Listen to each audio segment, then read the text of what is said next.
It's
der letzte gewesen? Kann sein.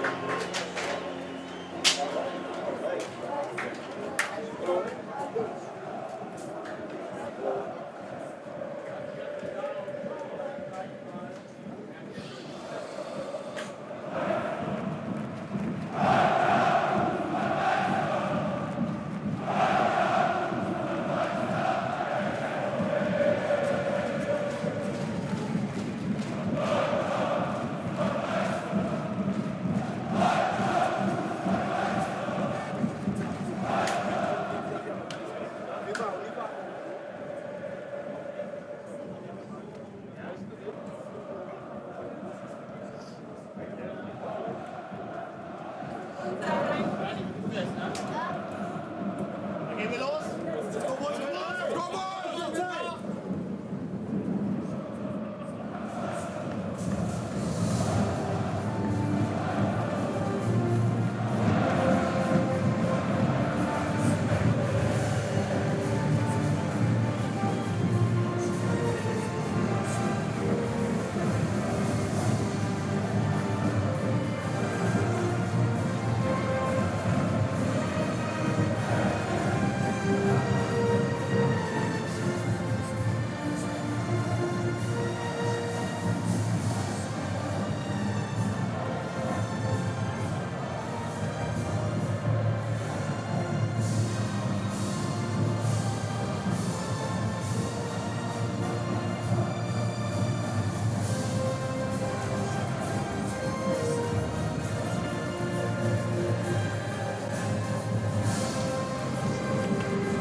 Klar, dann viel Spaß beim Gehirn für das Spiel.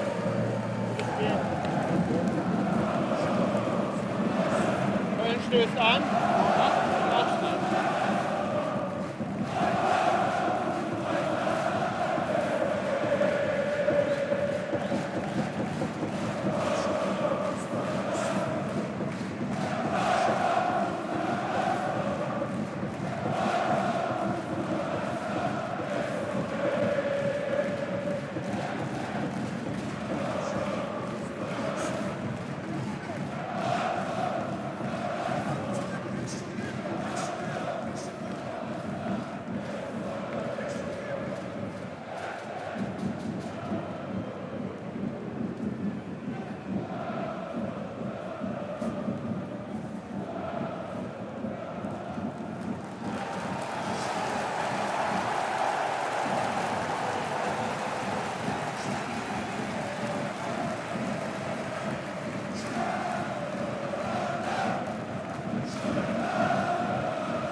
Like Leverkusen, they like you to sit really deep, and they have solutions for that. So this is definitely something you don't want to do, but you have to have a great risk and reward balance.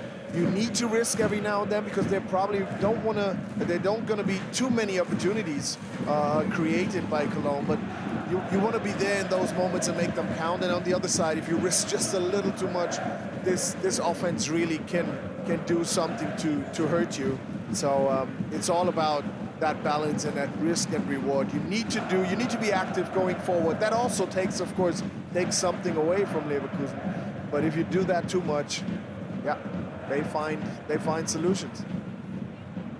New signing for Bayer Leverkusen this winter, Emiliano Buendia, getting his first start. He had 26 minutes in the Bundesliga at the weekend against Hoffenheim. Yeah. This is an excellent start to your Bundesliga and DFB Pokal career. It is. To a game like this. It is, and having this much intensity right away is probably a good experience. I love his name though. I mean, Buendia, it kind of, I mean, to me at least, translate from Spanish into a good day, so or a beautiful day. So let's see how much of a beautiful day it's going to be for Buendia today.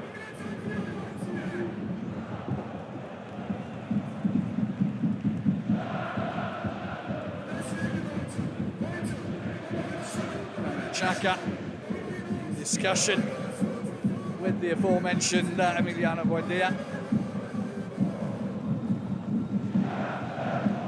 Well, the good news is we can start to see where the Köln fans are now, away to our right. That means it is slowly clearing. Yep.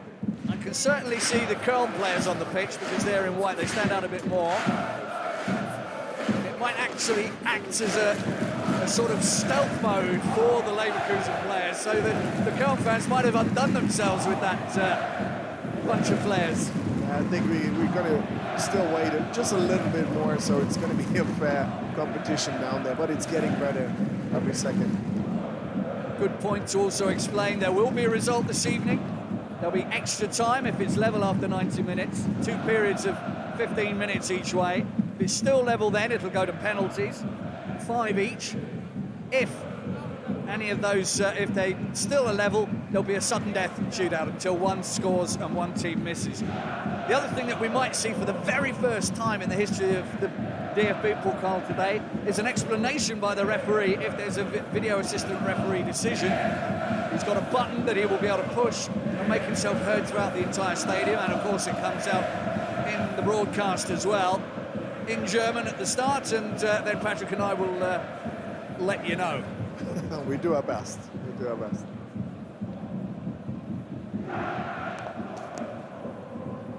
They've used it once already in the Bundesliga the weekend, but this would be a first in the DFB Pokal.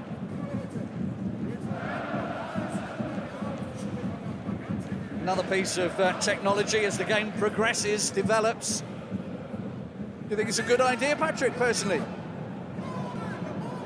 Yeah, I think I mean, it makes it more obvious what's going on, and it takes the audience into the situation or explains it just a little better. I'm still to witnesses myself.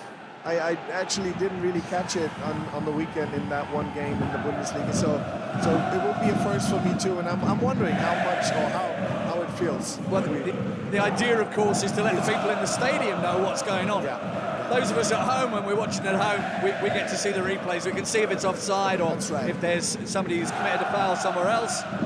It's easy to see, but when you're in the stadium, you're left scratching your head sometime, and that's what that's about. I can't say so much. I mean, I'm a huge American football fan, and it's a given in that sport, and it really makes things just a little bit clearer and more obvious. Well, you can see nearly 10 minutes after the start, and we still really haven't started. There was a quick foray from Leverkusen into Köln's final third. Well, that was as far as it got.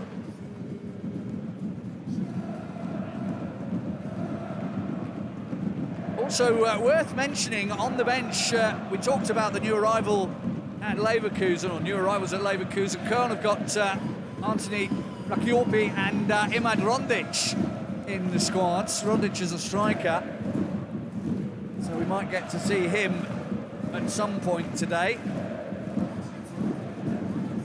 I say striker, he's a right back, of course. He's new, and I haven't got used to him yet. That's the only thing I can say. You were testing me there. I was, yeah, definitely testing myself there. I think play will soon be able to resume. Referee Frank Willenborg's got Sascha Thielen and Markus Schüler as his two assistant refs. Florian Heft is the fourth official. Robert Schröder and Arne Arnink will be on the video assistant refereeing side, available should they be needed. I think the referee is going to get the game underway. Oh, here's the striker. I've been reliably informed by Patrick Aubameyang by way of a picture that Rondic is indeed a striker. So I was right first time. You were absolutely right. Should have trusted my gut feelings. So the first half kicks off again, as it were.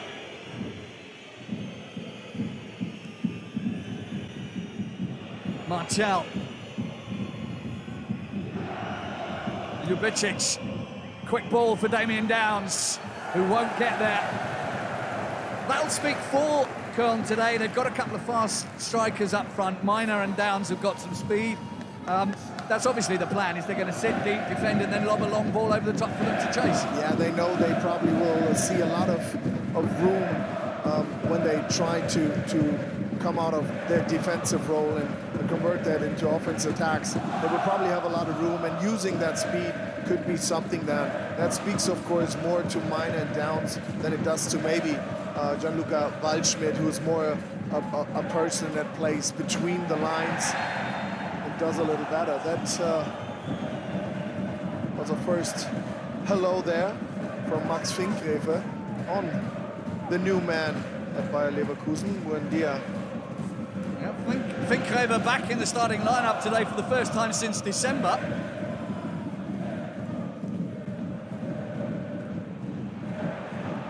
Downs, he's got some room, but he's only got Linton Miner in support. He's going to have to wait. This is a lot better.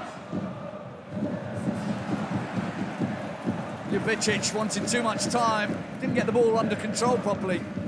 Yeah, but you could see that they were missing a few people really trusting the process and following along offensively. And this is always the thing about teams sitting deep, then trying to counter. That usually means there's only a few guys running with the ball.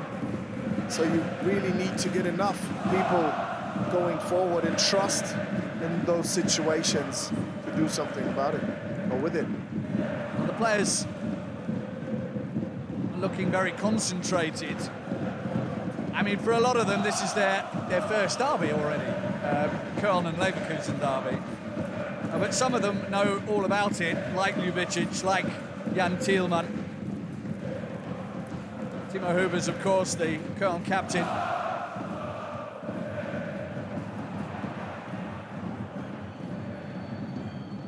Martel's ball, looking for downs. I mean, of course, when your time at Dortmund, the derbies against Schalke, yeah. you know all about what the feeling is and how deep the fans are into this whole rivalry thing. Yeah, there is something special about it. In the build-up, of course, everything feels different a little bit. It feels bigger, it feels more heavy. And you have to try and utilize it the right way, because if you give it too much importance, it might pull you down, it might wear heavy on you. And here's some room for Miner now. That's exactly the moment we were thinking about. You want it laid back. Oh, you need to be on target when you've got an opportunity like that. But Damien Downs did have an opportunity. That's a big start for Köln. Yeah, and it was the big one, the first one of Köln. It's a clever ball from Hubers with his right foot. He sends the quick Miner, and now it's Downs absolutely free. There's nobody, or at least Mukiele, not fast enough to cover him. And here they come again. Well, one thing Leverkusen certainly shouldn't do, underestimate the side at the top of Bundesliga 2. Yeah, I mean, so far, Leverkusen really looks calm also in those situations now that Köln is producing. Absolutely right. Trailing in such a game with this intensity, with this atmosphere, doesn't make it easier. It makes the hill a little steeper to climb, also for, of course, a very good team like Leverkusen.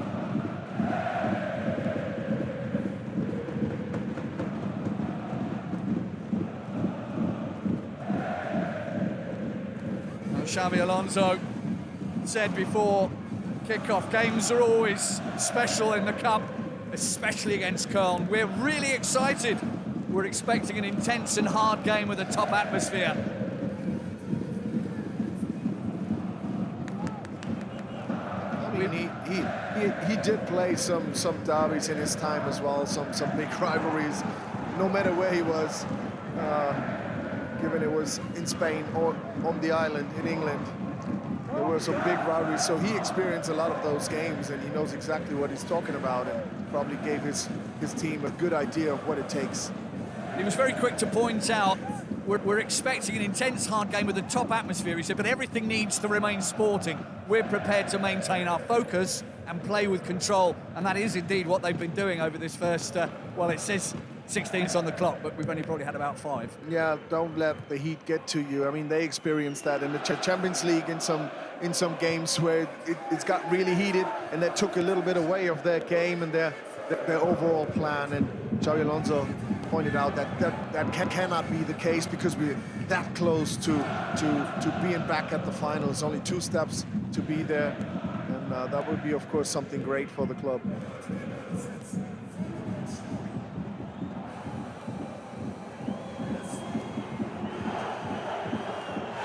No getting rid of Wirtz there, was there?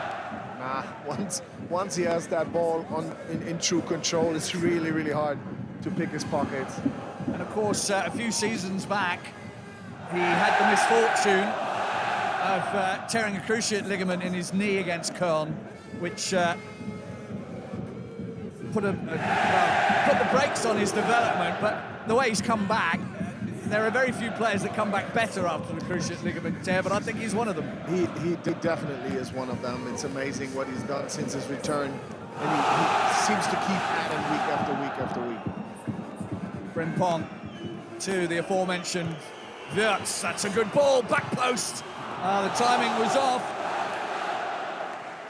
Alex Grimaldo, who picked up a double yellow card at the weekend. He won't play against Wolfsburg this Saturday.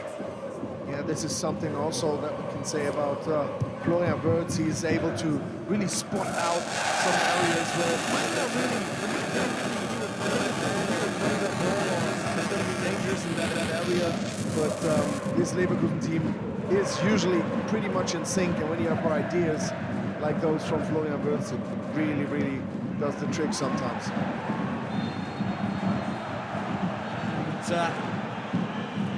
There's a foul on Wirtz. Yellow card for Dominic Heinz for that challenge. it's really early, and the first yellow is already done. He comes in late, but I didn't really see bad intentions there. He just comes in late and then steps on the foot, but isn't really pushing the weight down. So I don't know if that's a good idea from referee Frank Willeborg to use his cards this early in such an important and, of course, such an intense game that we're probably going to have. Well, one of their centre-backs is now on a yellow card, so Köln have to be careful.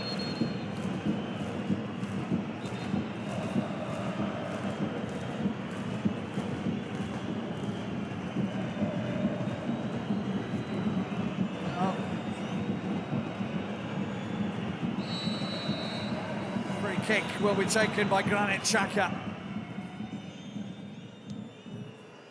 Now, Grimaldo and Wirtz working together. Leverkusen have 3 in the box. Jonathan Tah starts to jog back.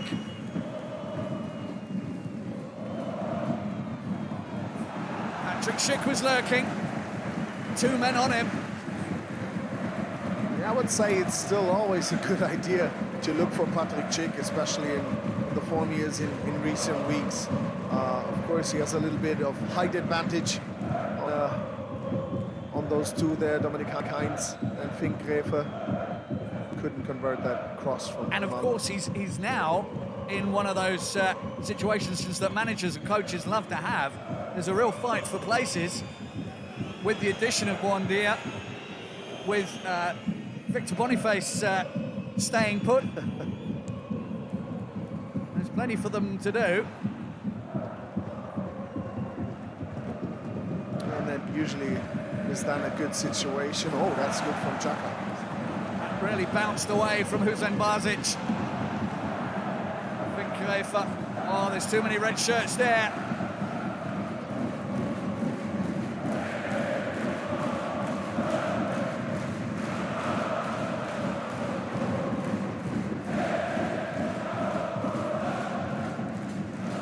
That one got away from Buendia.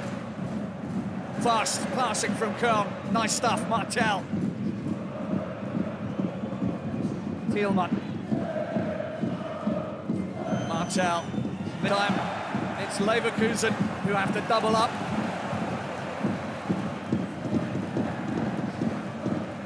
It's good counter-pressing so far of Cologne. It's one of those games where they're going to need everything to go their way, but it's not out of the question. Yes, there is a big gulf between top of the Bundesliga and top of the Bundesliga 2, but it's not been so long since Köln were relegated. They had a transfer embargo, which has opened up again. They've got some new players coming in the winter transfer window, and they have nothing to lose other than pride and respect from their fans. They've got to give it everything they've got, and as long as they do that, the fans will be beating them all the way. Yeah, and all these things you just mentioned leads to those good performances that they have at the moment in the second Bundesliga, putting them top of the table in that second division, and that's something that also, of course, gives you something. No matter who's the opponent, it gives you confidence. It gives you a good spirit, and as long as they can keep this up, this is an even opportunity, at least, I would say, even though that they're the underdog in this game. But they are sitting very deep. Everyone's back behind the ball right now. Yeah, then that's a usual view that we have if we see games with Leverkusen involved. They make every other team sit pretty deep. Well, when they control the ball. everybody's aware of the threat that they pose. Here they come. That's a lovely little flick. Was he bundled over? No, the referee says not. Big challenge. Nice to see Xhaka helping up Hussein Bazic. Yeah, fair game so far. There was no need for that first yellow card, I think, but overall it's a fair game, even though we see intense challenges already. Hard but fair is the watchwords. Watchwords. Given away.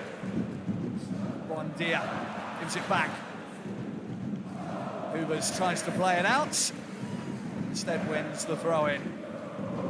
Yeah, you can see Buendia trying to get in this game. He wants to be involved. He's looking for situations where he can connect with his new teammates. So far, Cologne able to contain him a little bit. Good tackle by Lubicic there. Even though a risky one right at the line of the box of Cologne. You've got to make that count, otherwise it's a penalty. Last clash between these two sides on the 3rd of March back in 2024 in the Bundesliga. Jan Thielmann was sent off in the 14th minute with a red card foul against Granit Xhaka. Köln went on to lose 2-0 in front of the home crowd. That one's gone all the way through. Finkgräfer, Minor. Finkgräfer needs to think. Heinz.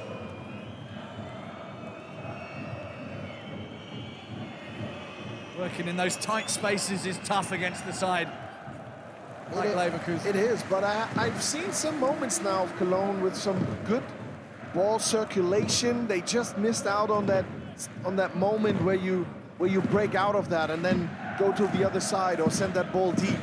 So there's a little too much hesitation and need to control that ball a little too long. But at least it speaks a little bit to their confidence at the moment. Now there's room for Tapsoba to come forward. Grimaldo, who works so well together with Wirtz. Hubers was aware of him, but still couldn't keep the ball away from him. And it was Dominic Heinz coming across that kept that away from danger. It's so precise what Leverkusen is doing every now and then, especially, of course, if it's Grimaldo and Florian Wirtz involved. That pass trying to outplay Hubers there with a give-and-go situation. And if you play it that precise, it's really hard. Even though you know what's coming, it's really hard to stop it.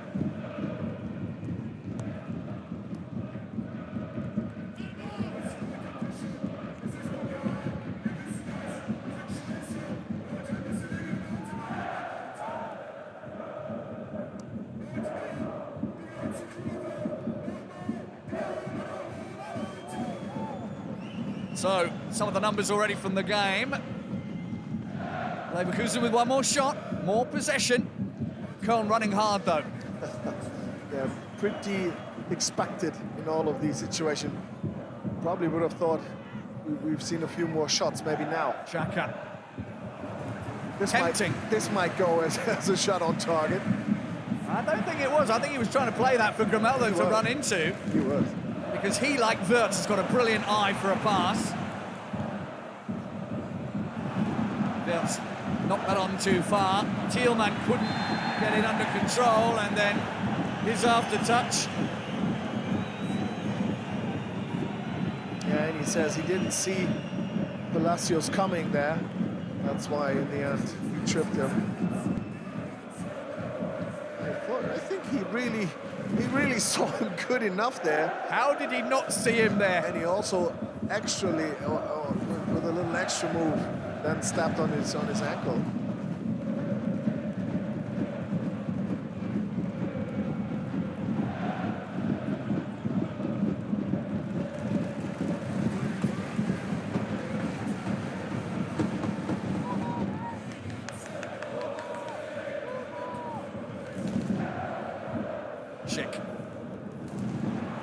No way that Frimpong's going to get there. That was good thinking from Finkgräfer. That was not so good slipping there from Minor. Wirtz. Foul on the edge of the box. This is Florian Wirtz territory. And it's the shaving foam that the referee's going for, not the cards. And I think that was actually a lot closer to the front of the penalty area when the foul was committed. Yeah, it was a few steps closer. That's a good call there, Phil. But it's still Florian Wirtz territory. It's still a dangerous situation that you don't want to have too often. And of course, there's a certain man with the number 20. Yeah, Grimaldo's not bad from a dead ball, is he? Probably even better than Florian Wirtz. The two of them in discussion as to who takes this. Grimaldo with his left foot. would be my favourite from here. And we know that he has got one heck of a shot on him. Leverkusen making their own little wall. Marvin Schweber in Köln's goal has to be on his toes here. Oh, the bar denies Leverkusen the opening goal of the game. Thielmann trying to come away with it, and he's brought down. The referee had a little think about that. I think if you call that, free kick taken from Grimaldo. Is there a little bit of hands on that ball from Schmid? I would say I give him the benefit of the doubt, but it hits the crossbar.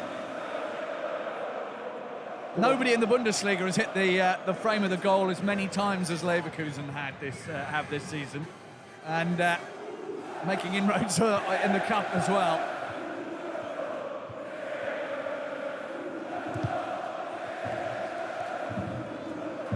Half an hour gone, 0-0. Rivals in this part of Germany, just 16 miles apart, 26 kilometers. Yeah, you run into each other every now and then at the grocery store. Or Tomorrow morning at work, there's going to be a lot of talk, regardless of the result. These are your neighbours, your friends, your colleagues. maybe even your family. Maybe even your family. That was a neat first touch. Has he got the power to get around? No, he hasn't. And Marvin Schweber was on his toes and ready to come out after that one. Köln, of course, having to part with their up-and-coming young goalkeeper, Jonas Ervig, who's gone off to Bayern.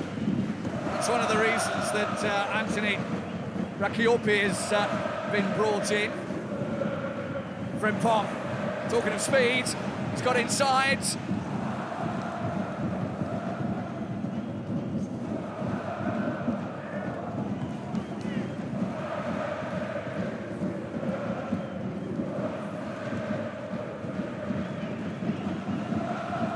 As you mentioned, Cologne needed to get active or during the transfer window, and one of those positions was that of a goalkeeper.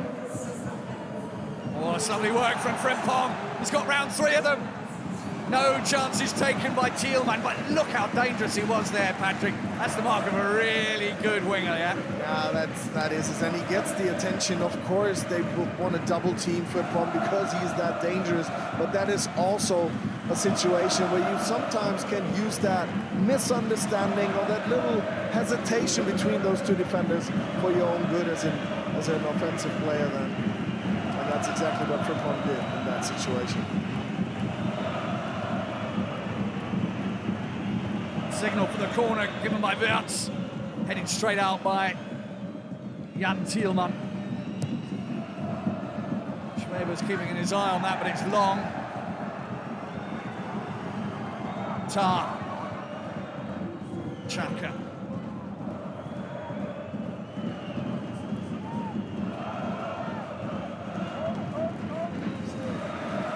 Chaka just with his foot on the ball, having a little think about things. That's clever. You see all the brain of Xhaka there, just calming down. It's not just giving his teammates a chance to get back in position, but also it gives Cologne time to come a little out of that deep-sitting defense, which then opens up the areas a little more for Leverkusen. So really clever. Frimpong got into the box, cuts it back. Oh, that was close as you like there. Grimaldo with another good run, but it's at the moment Jeremy Frimpong. Yeah, and it's another good pass there from Florian Wirtz. The speed of Frimpong gives him that advantage there against Martel. And it's no secret that the right foot of Grimaldo is not as good as the left one. Otherwise, this probably could or should have been, or would have been the lead. I think the bounce hit him on the calf, actually. Yeah, but still, with the better foot, you might be able to control it a little better. And let's just give Marvin Schweber the benefit of the doubt as well. I think he was behind that ball had it been heading towards goal. Yeah. A little too careful from Wirtz. Tar's header. Nordi Mukiela.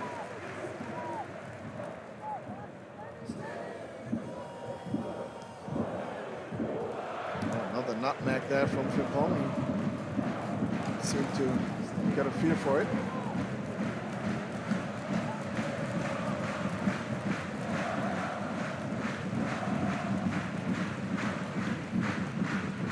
Now they played for about nearly half an hour now. Obviously, time added on for that big stoppage due to the smoke. But Leverkusen seem to be well into their rhythm. Yeah, this looks like the regular Leverkusen type of game. That was too obvious from Buendia. Oh, Miner tried to drag that one back, but Nordi Mukiela's got through. Frimpong, crowd are on their feet. The ball is in the crowds.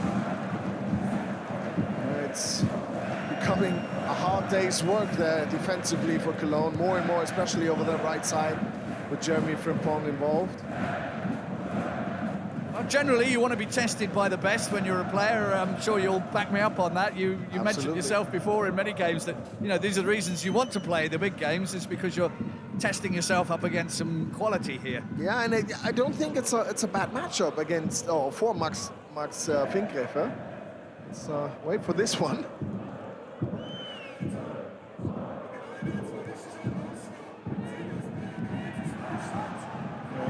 Offside flag is up. Now they get the call since the advantage was gone. But let me get back to that situation. Max Finkgräfer and Frimpong. I think it's a good matchup. On a good day, Max Finkgräfer absolutely capable of stopping it, but there is a lot of respect there. You can tell when he's facing him. But in one-on-one situation, it might be good. The question is, once there's somebody else involved to help you out defensively or to help Frimpong out offensively, it's becoming a different situation. That certainly tips the tables, yeah. Yeah, that makes it different.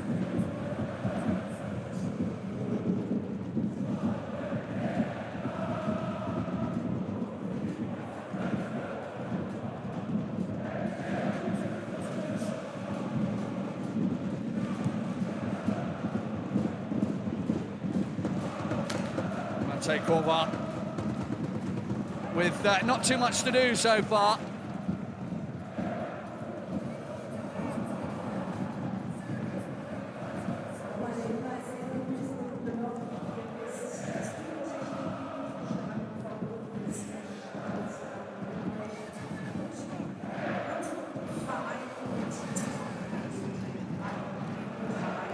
Wirtz. Oh, he's so tricky. That's great stuff from Leverkusen. Frimpong, the last man. I think that's Huber's under there. Yeah, there was some late contact, but it was so well done. I thought he might place this ball right there, but he hits back control of it so fast, sends Finkgräfer down, sliding out of the way, and always has an eye for the situation. This was actually really well done there from Schmid. He makes that ball wobble, and this little bit of contact from Frimpong, cleverly taken from Hubers to get the free kick. At the moment, certainly Leverkusen closer to a goal than Köln. But this is the cup, and as you quite rightly said at the beginning of the broadcast, the cup makes its own rules, and derbies kind of underline that because the form book goes out the window, although they're both in pretty good form, so... Yeah, it is a special, always a special situation. It's these knockout games. It's win or go home. That is an extra. That makes it special. And of course, then having a derby and to play, of course, the German champion, the cup holders at the moment, is also something very special for a team that is playing in the second Bundesliga. But all that together, that's a good ball rare. for Grimaldo. Wirtz is in there. found some room. Köln might get in trouble if they slot the ball through to him.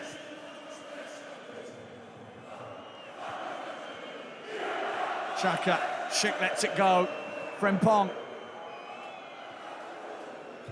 Mukiela. Xhaka. Deflection, second corner of the game. Palacios set one up there from, I would say, 18 to 20 meters outside. But why not? I mean, if your opponent is sitting that deep, gives you opportunity around the box, try and utilize it.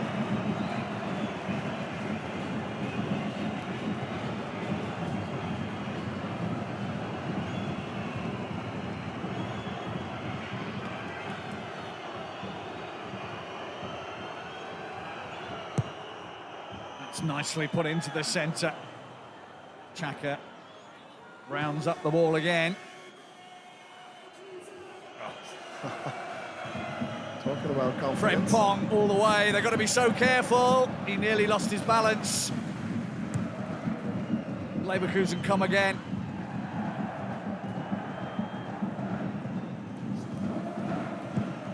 Offside. There's an old phrase in English, turn on a sixpence. The sixpence being a very old coin that was very small. But Frimpong could turn as a turning circle about as big as a sixpence. Really did well there. Yeah, I didn't see the offside actually there. This was a very close situation, but in the end it was Frimpong almost losing his footing there. He was his brain was moving faster than his feet could keep up with him. And that's rare too, because his feet really can get moving.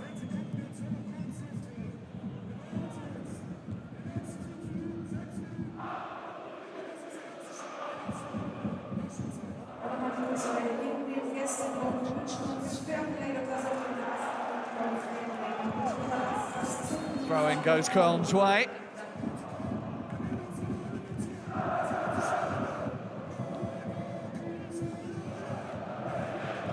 Leverkusen dominant in possession,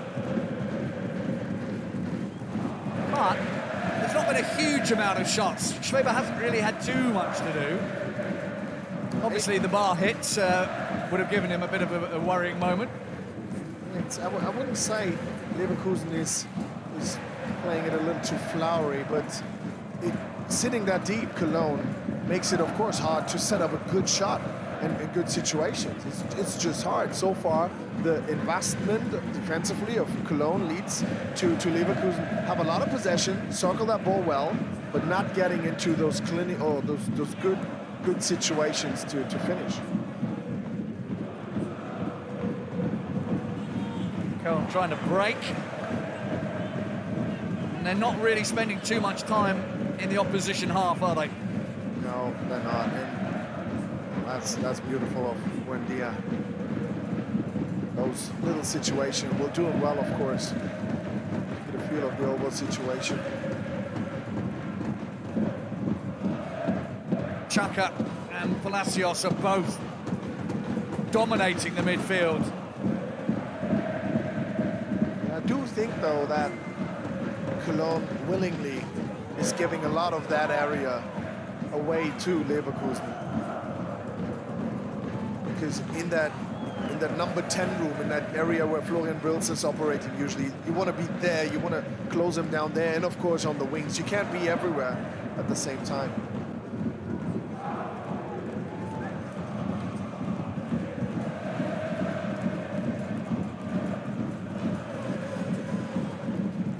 As we're coming up towards 45 minutes, I'll be interested to see how much time fourth official Florian Heft puts on his board. Probably close to 10 minutes. Would have thought. Now Minor. He's got a little bit of support. Martel. He should have played that earlier. Minor. Oh. No. The chance came and went. Patrick, you were gesticulating next to me. You'd seen the pass, he hadn't, though. I saw the opening from Maynard, or from, I think it was Martel, I'm not sure. on downs. This now, he gets the ball, and now look to the left. There's an absolutely gap open up.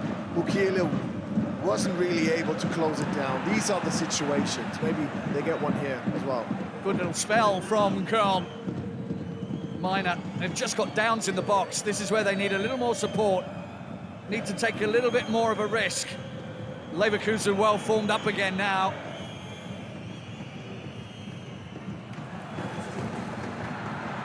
Downs, and an easy catch for Kova. Yeah, at least Kova's hands. You get a feel for that ball for once so far in this first half. And there you have it. There's confirmation. 10 minutes of extra time. Added time, that is.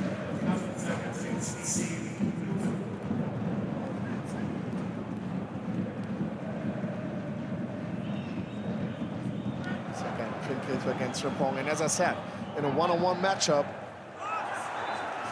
there's a good chance of Frimpong winning the challenge, even though they lost possession, or at least giving away a throw-in.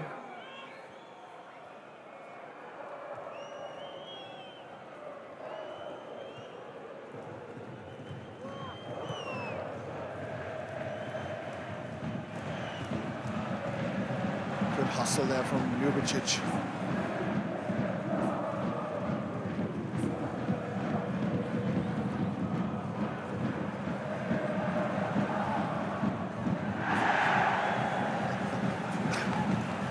Referee playing advantage. Yeah, good call there, both sides. Was good invested in those challenges.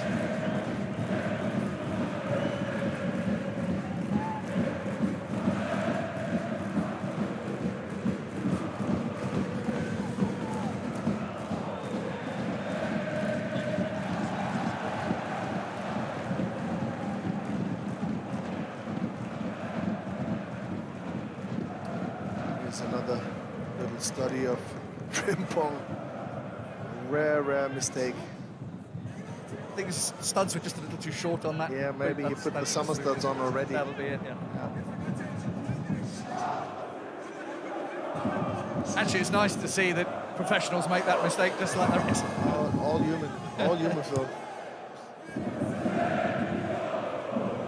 Schick's got some strength to get through there, and Leverkusen keep possession. Oh, it's gorgeous, absolutely gorgeous from Grimaldo. Nobody there though. Linton Minor all on his own. 2 on 5, but he's fast, Minor. This time the pass is good. Downs is picked out, but that's not the ball he wanted to play. I mean, the idea was there, but execution. And it's those little moments that they need to seize upon if they're going to get something out of this game and get into the semi-finals of the DFB Pokal. And I said that earlier, you probably won't get too many of those opportunities, those moments where you are able to maybe create something. So you have to use them better.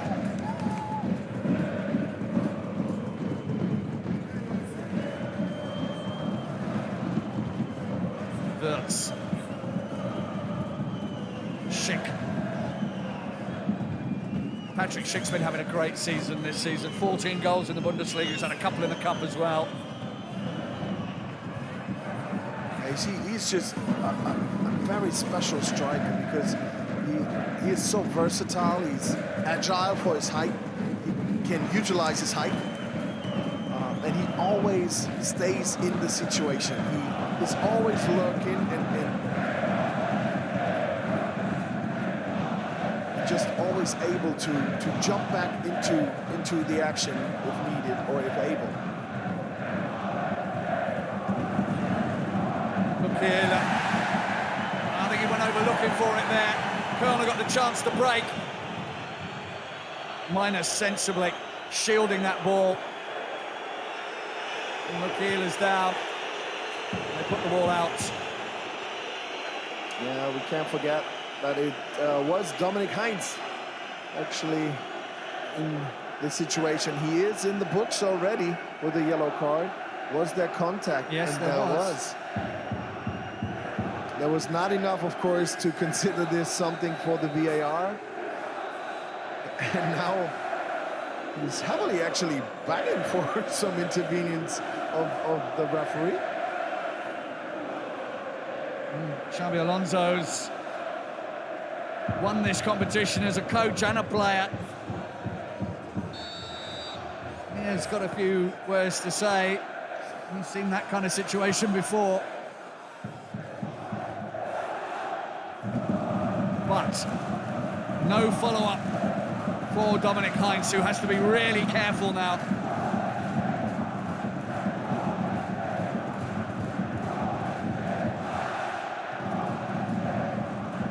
Still nearly 5 minutes, just over 5 minutes to go in this first half.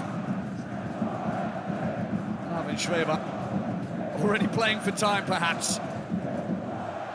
That is the thing about a cup game. If you can keep the opposition out, get to penalties.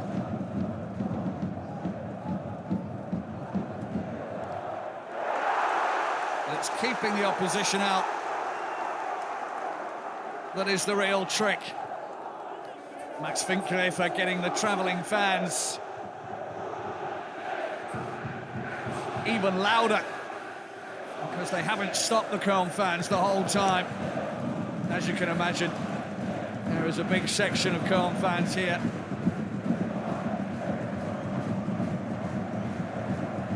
Mukiela suffering no ill effects from that challenge. Tah, still Jonathan Tah, Frimpong in behind. He was offside anyway. There's the flag to prove it from Sasha Thielert.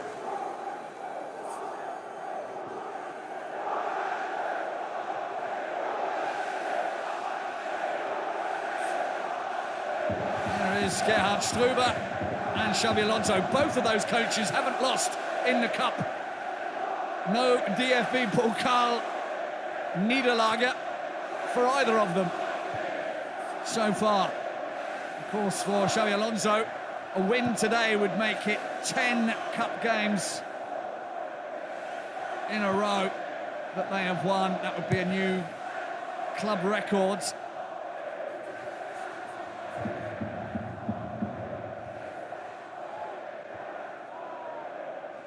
But their neighbours from just down the Rhine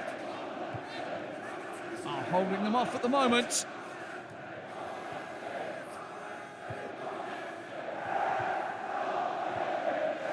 Frimpong's trying to back up and make some more room for himself on this near side.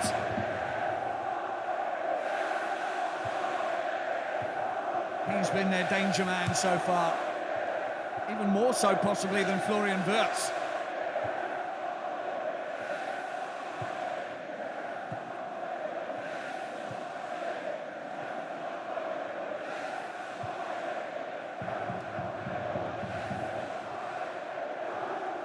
Constant pressure from Leverkusen. Most of the game has been played inside Köln's half.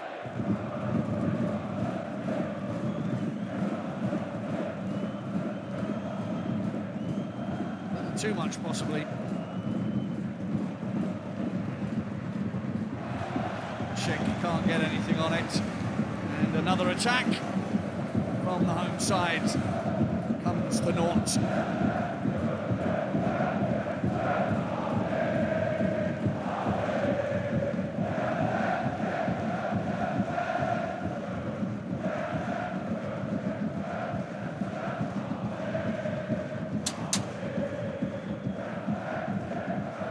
It's Imad Rondic, I think, the new I can confirm, striker.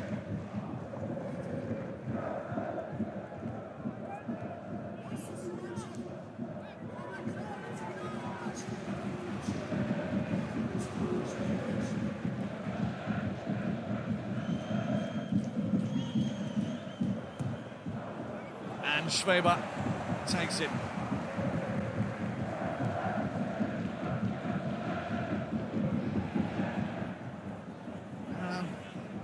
Miners underneath it, but once again he's on his own.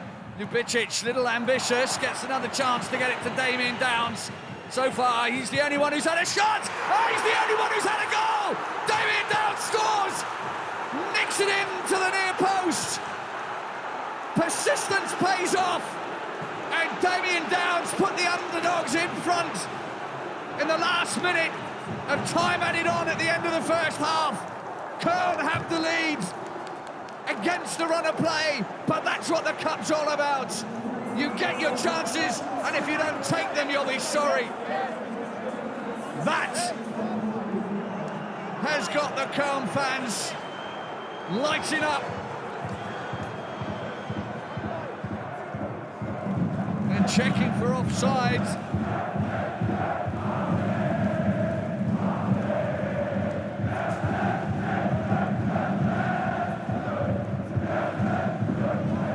Oh, that might just be disallowed.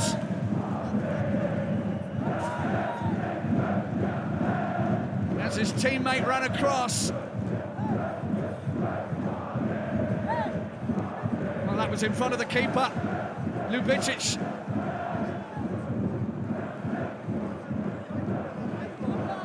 Might have just been in front of the referee, in front of the goalkeeper. The referee says it is a goal. The goal stands. Damien Downs has scored. Köln fans are delirious. Leverkusen fans are shocked after us. Well, more than 45 minutes, nearly 55 minutes that they dominated. But the score at the break is Bayer Leverkusen 0. After FC Köln 1.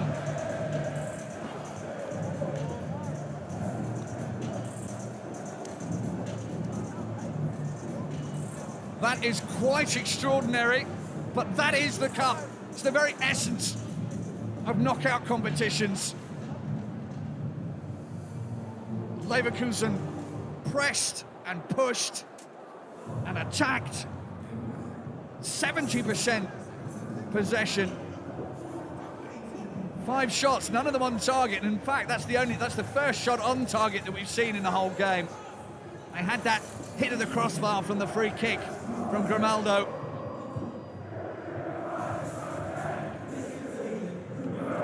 But that was it.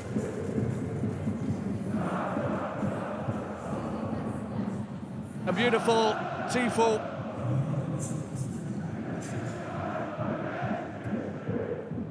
To start it off with, and then a rattle of the crossbar from a player who's well known for his set-piece specials. Alex Grimaldo. Really giving Köln a nasty moment.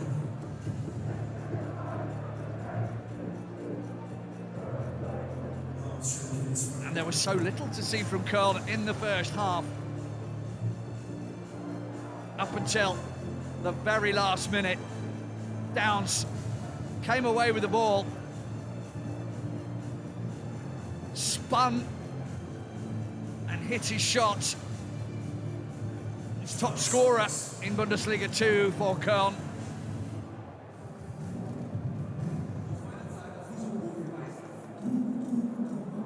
Only 7 times on the ball in the first half, but that one, very special indeed. That's given Leverkusen food for thought for the second half. Well, Gerhard Struber will be very, very pleased. But he's got 45 minutes to get through yet, and that will, of course, mean that Leverkusen will throw everything they've got, the cup holders, at Köln. Hope you can join Patrick Aubameyang and myself in about 10 minutes when it all kicks off again. Bye for now.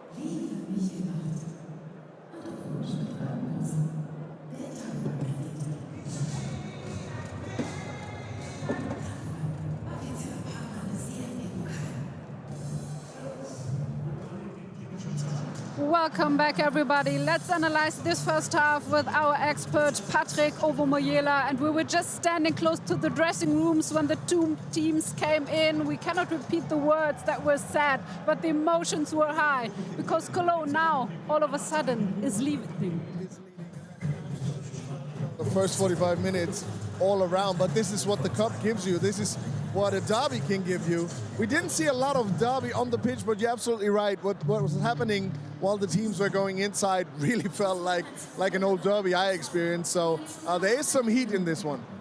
So how do you sum it up this first half? I mean, Leverkusen, they were dominating this game. Yeah, they were really dominant. I mean, we knew about the quality of Leverkusen and their style of play, of course, controlling the game for almost the entire first half. But it was a good investment defensively of Cologne. They managed to close the critical areas. Of course, there's a Jeremy Frimpong really active over the wings. Of course, there's a Florian Wirtz turning, twisting everything in center. But most of those situations didn't lead anywhere. They didn't get into really promising situations. So it was defensively a very good effort. What they didn't do well in the beginning, Cologne, was utilize those situations that they were creating. And they were creating moments from the beginning, had chances on the counterattack. And towards the end of the first half, they finally managed to convert one. Talking about Florian Wirtz, he played the most challenges. That's not a surprise, probably. How do you see him on pitch? I mean, he is the probably most influential guy on the pitch. His abilities, his capabilities are enormous. And he will probably have a say in the outcome of this game. But what Cologne is trying with all these little situations, kicking him to the calf, maybe bumping him into the back, is trying to get into his head. And this is what we've seen when they went inside. It was also Florian Wirtz involved in that situation. So trying to get him out of that game. And this is something that his coach, actually, Xabi Alonso, tried to tell his team before. Don't let them drag you into a gritty fight. Make this about the quality on the pitch. And Cologne so far is doing a great job of taking that away. And you know what? The good news is that Leverkusen needs one or better 2 goals to win this game. And the players, they seem to be quite annoyed. So I guess it will get quite interesting on pitch. Let's see what happens in the second half. Ooh, raining. Okay, enjoy, everybody.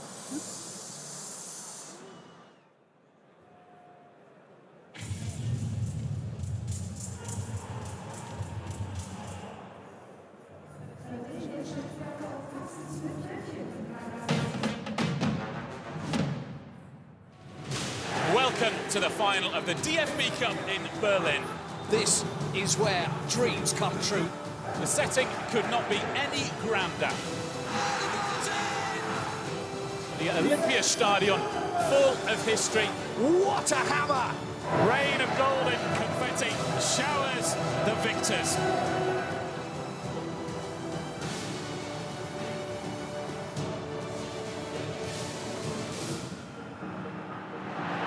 And now Frankfurt can break. And Ulreich is out of his goal. And Frankfurt's are going to win it here. The DFB Cup final has been won by Frankfurt. Rebic bundles Thiago off the ball and he's created a chance for himself. It's Enter Rebic! Lewandowski brings Bayern level. Rebic can run again. It's Enter Rebic! And Rebic puts Frankfurt ahead! The deciding goal again. Gacinovic, he had the legs and the lungs to carry him all the way to the end.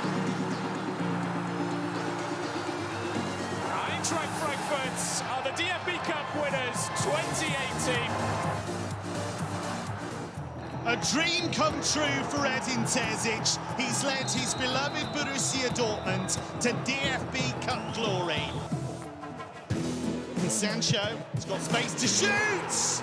A goal worthy of a cup final. A world-class goal from a young man who is already one of the planet's best strikers. Surely Jadon Sancho for 3-0. Dani Olmo! A fierce strike. Will that spark a comeback? A brace for Haaland, and surely now he is a cup winner. It's a golden night for the black and yellows. They've rediscovered that winning feeling. Erling Haaland and Jadon Sancho have written themselves into Dortmund folklore. Who feels that they are going to be the man to step up and take the responsibility on? Benjamin Henrichs, has he got it? Yes.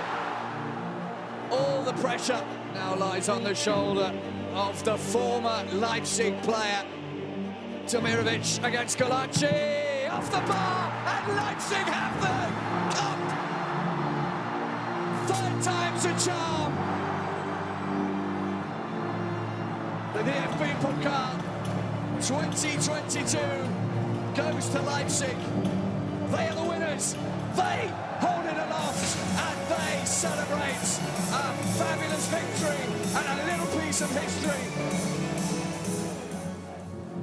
The 2023 DFB Pokal final brings together two teams who've shown in recent years that they're cup specialists. Eintracht Frankfurt won last season's Europa League. RB Leipzig won this tournament last year.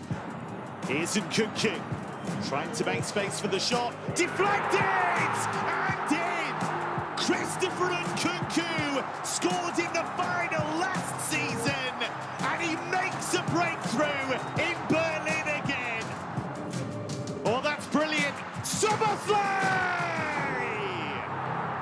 That's a goal worthy of a cup final, and surely it's the goal that wins this cup final. The DFB Pokal still belongs to RB Leipzig. Cup glory once again in Berlin for Die Roten Bullen, who are DFB Pokal winners in 2023.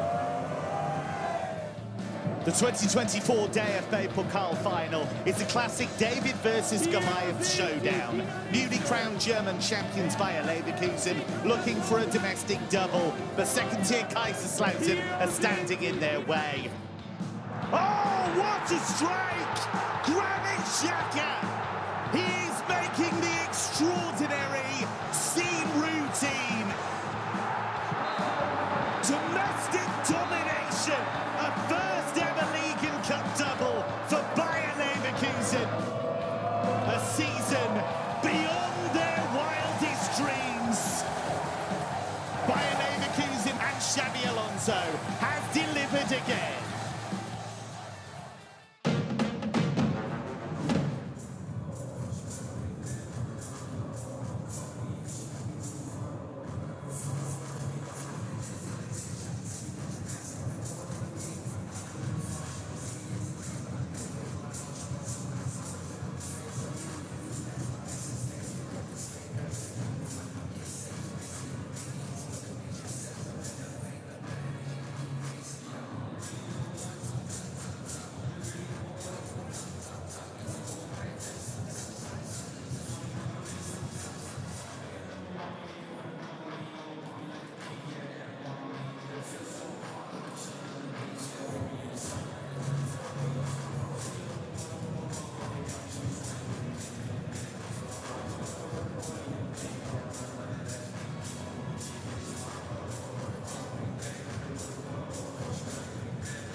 Hey boys, go. Let's go. Come on.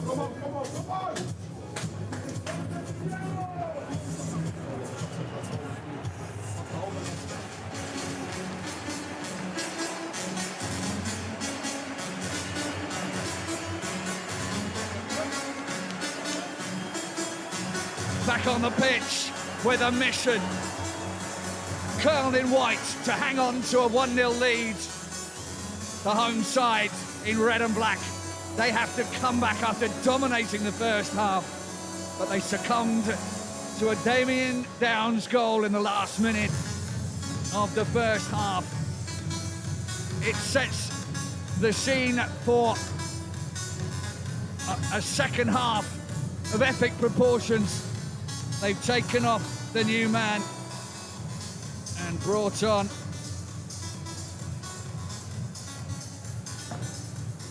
the number 3, Hincapie.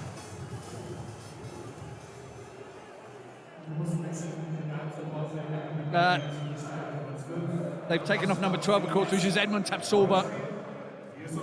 No change for the Köln side.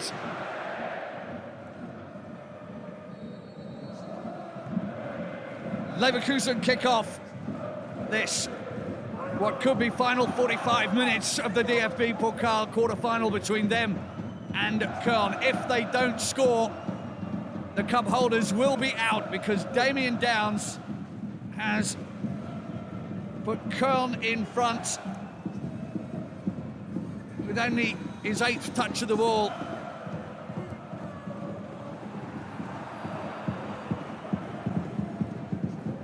And already, as in the first half, Leverkusen on the front foot, but it didn't do them any good in the first half, did it, Patrick? No, it didn't help. They were the team in control of ball and direction, but couldn't really produce difficult or clinical situations. And in the end, that led to Cologne utilizing one of those few moments that they had going forward to score.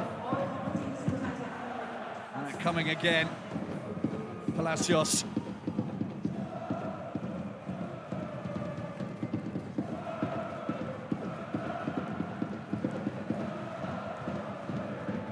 Cleared by Thielmann.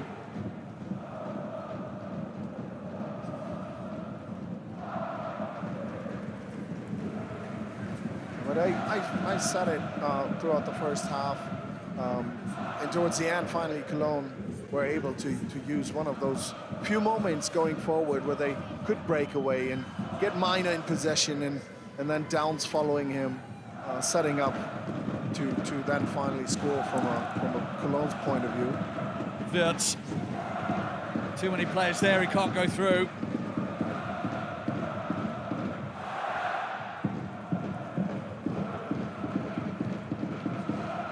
Grimaldo. Piero Hincapie, the man on for Edmund Tapsoba. That's an interesting switch.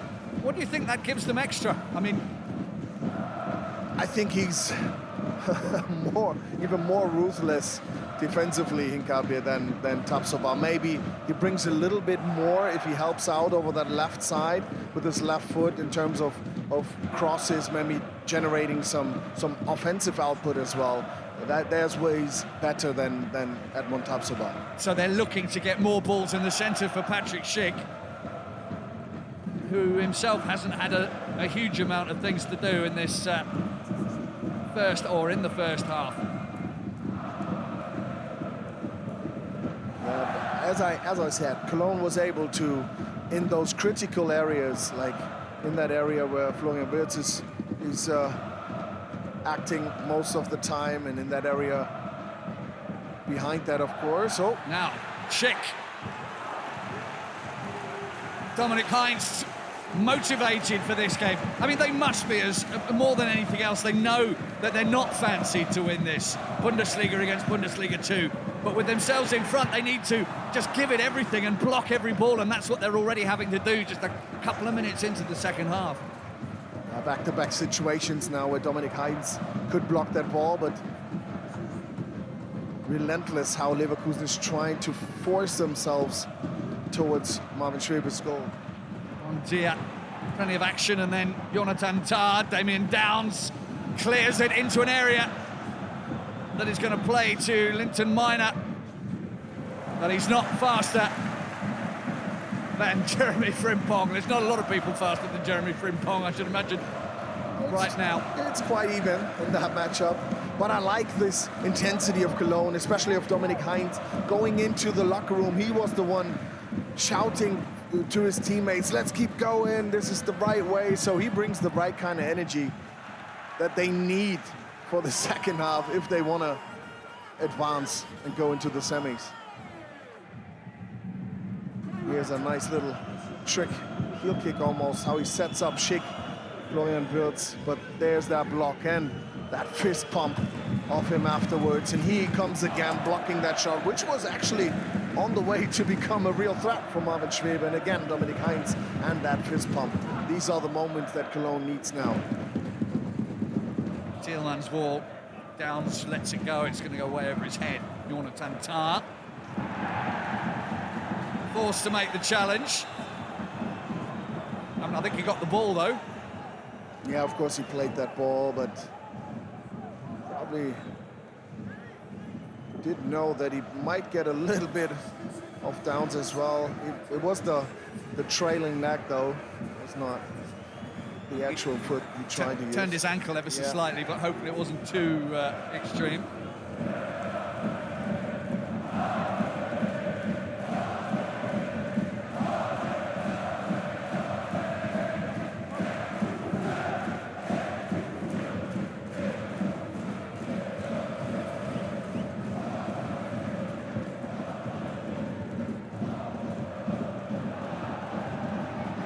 Martel. That's now Frimpong. Frimpong through on goal. Oh, the breaking is brilliant. Schwebe's hand and the ball past the uprights. Well, I'll tell you what, Patrick, a lot of these Leverkusen players live locally. And when I say locally, I don't mean in Leverkusen. They live in Köln, just down the road. They've got to go and pick up their bread rolls in the morning. They need to score. They need to score, of course. They did quite well here. It's brilliant of Frimpong how he managed to get back in front of that ball. And in the end, maybe he should have tried to use the left foot, Florian Wirtz, which was a more natural body position then. But this is the direction Leverkusen wants to go the second half, and they made sure that Cologne knows that.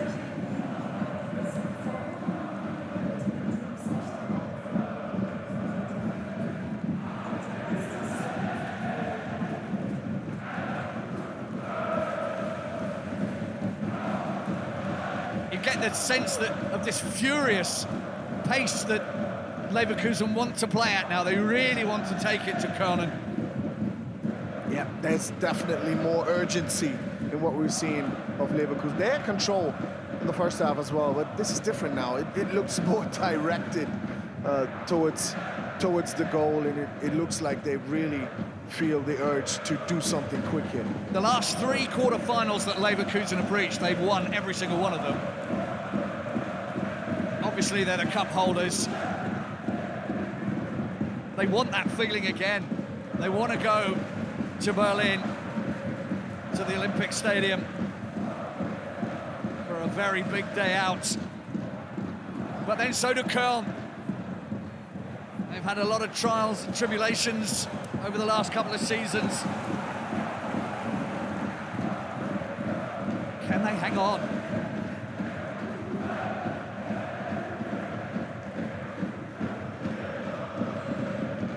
Ronaldo with two on him, and he's skipped inside both of them, but the third man gets the ball away. Downs, good first touch from him. Oh, lovely stuff! Absolutely belting from Downs. Now Miner's in. He's virtually on his own. He's got to try it on his own. Oh, he's done it! All on his own!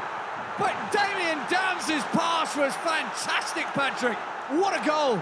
Yeah, not just that pass. You mentioned it. That first touch of Damien Downs was the setup to all of this. We, of course, have to wait on the VAR, checking if everything was right. It was a close call when it comes to offside of Minor, but that action of Damian Downs, that first touch, how he brought that ball down, and then he played with that left foot. This touch here, taking it inside to then send it wide, and there's no offside. I'm pretty sure this goal is going to stand. I'm pretty sure it is. I thought the other one wasn't going to, but this one has, and that was the touch from Downs is better than the finish. Brilliant. I mean, the finish itself is really good, going on his left foot and then going for precision, not for pace, not for power, but putting it into the long corner. Maybe there was a little bit of a chance there from Mate Kova, but I'm not a goalkeeping expert. But this was a beautiful counter-attack of Cologne. If that goal stands, this is just beautiful. Well, there's some discussion with the referee, Frank Willenborg, and 5 or 6 of the Leverkusen side. It's a goal! Absolutely clear goal when you see the replays. Yeah, it is really clear, and look at the speed of Minor. He takes it inside, then he scores. There's some celebration on the stands, of course, for those involved. But this has gotten a much bigger task now for the home team, for current cup holders, Leverkusen.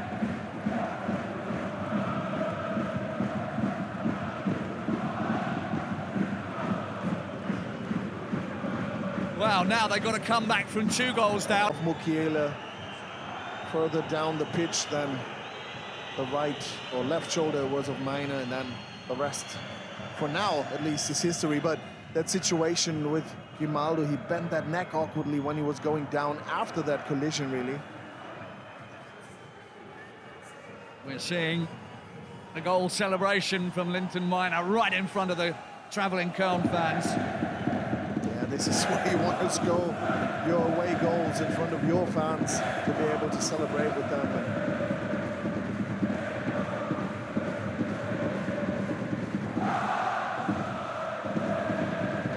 This, of course, is not a good sign. He stays down quite long, actually, Grimaldo.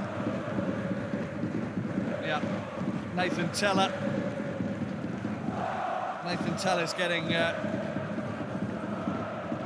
ready to come on should he need to.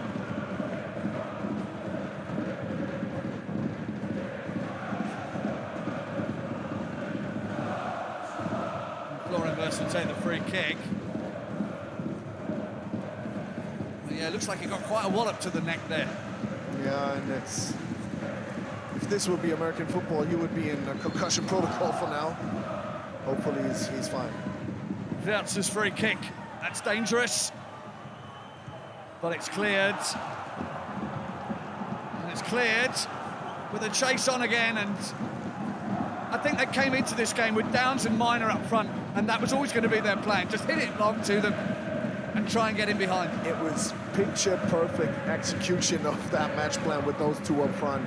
The one to secure that ball, or to maybe put a deflection on it and then send Minor deep in that space behind the defense and go from there. That was really, really picture-perfect execution. You have to play to your strengths, and that's what they brought with them. Now Wirtz trying to play to his strengths. Just wins a corner.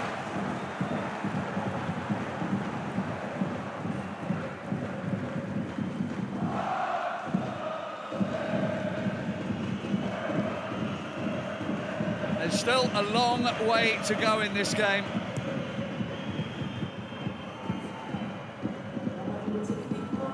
I have the feeling that Köln are going to need everything they've got to keep Leverkusen out. They need everything and probably everyone. Of course, they have some men on the bench. We talked about that new man, Rondic. Well, Leverkusen haven't conceded in something like their last 3 cup ties. This is quite something that Köln have managed today. That is, and then not just once and coincidental, but twice, and in such an important game. 5 cup games, in fact. Sorry, not 3. 5 of their last games have all been to nil. It is a big achievement from Cologne points of view, of course.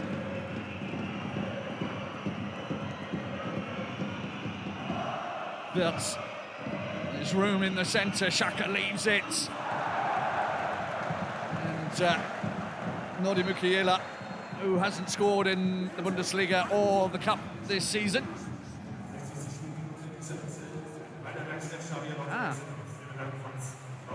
But in fact, it's not Grimaldo who's coming off for Nathan Teller.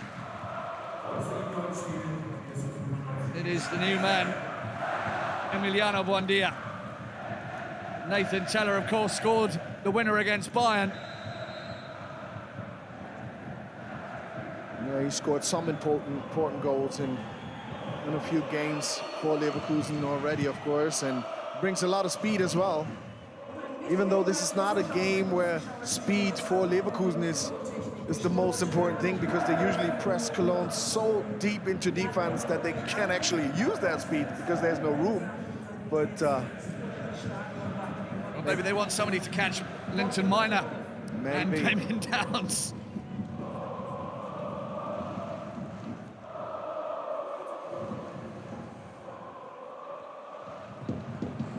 Beautiful control there from Florian Wirtz. This is... Oh, that's a great ball. Patrick Schick makes the keeper 2-1. And the Leverkusen fans are on their feet. They know this is a side that will never give up. They know this is a side that know they can come back. And they're doing just that right now. That's one. They need more, but that's a start. Yeah, and that was something extra. Look at that control with the tip of his toe, very stretched out. Then his technique, his overview, his sight of everything surrounding him. But this touch, we had that beautiful touch of Damien Downs before that second goal of Cologne. We have this beautiful touch here from Florian Wirtz to set up that goal from Patrick Schick, who again just shows how good in form he is at the moment. It's a class finish. Hits it really well, really hard, so fast that the keeper can't close his legs quick enough. Yes, and he's so calm in those situations. This is something special about Patrick Schick. He knows you need to be calm, you need to be focused to make the most out of that situation. Game on now. This is a cup tie par excellence, a Rhine derby. And a place in the semi-final of the DFB Pokal at stake. Hanging in the balance now. Leverkusen will be looking for that second goal, but they must be careful. Linton Miner. Still Linton Miner, he's into the box on his own, and that was the problem. Yeah, he ran out of juice there. Yeah, it's a real lung burster, that one. Yeah, he's really... I mean, he made a lot of meters throughout the 62 minutes played already, and most of them were in full speed. So he's probably one of those players that you need to exchange later on in this second half, just to keep the energy up, to keep the momentum up. I wonder if we're going to see Rondic. Really don't know much about him at all. Yeah, of course he's someone that you might think will get a chance later on. He's an unknown quantity. He is. Then again, you have Gianluca Waldschmidt, who is also capable of playing clever ball and just maybe move in those areas where you want that ball to be, and then try to keep it as long as possible. That can be something down the line. A lot of Bundesliga experience as well. Wirtz again.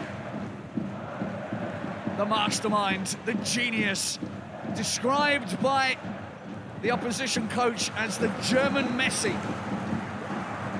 Yeah, we saw a little bit of that Messi-like skill set of his. There was nothing going on there. Frank Willenborg, the referee, said.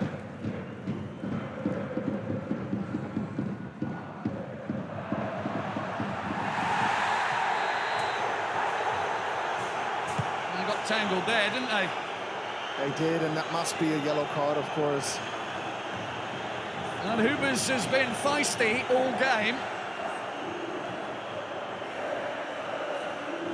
Yeah, but it's actually not Hubers the aggressor. I mean, he was in that situation.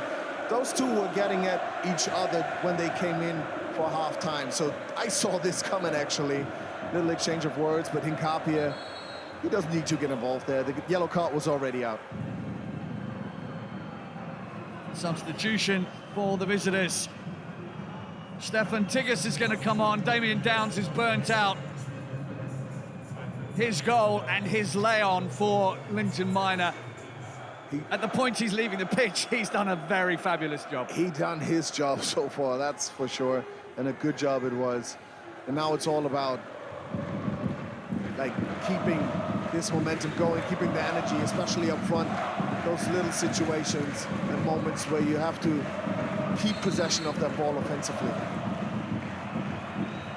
Wirtz. Teller. Köln can't get hold of it. Incapié. Xhaka.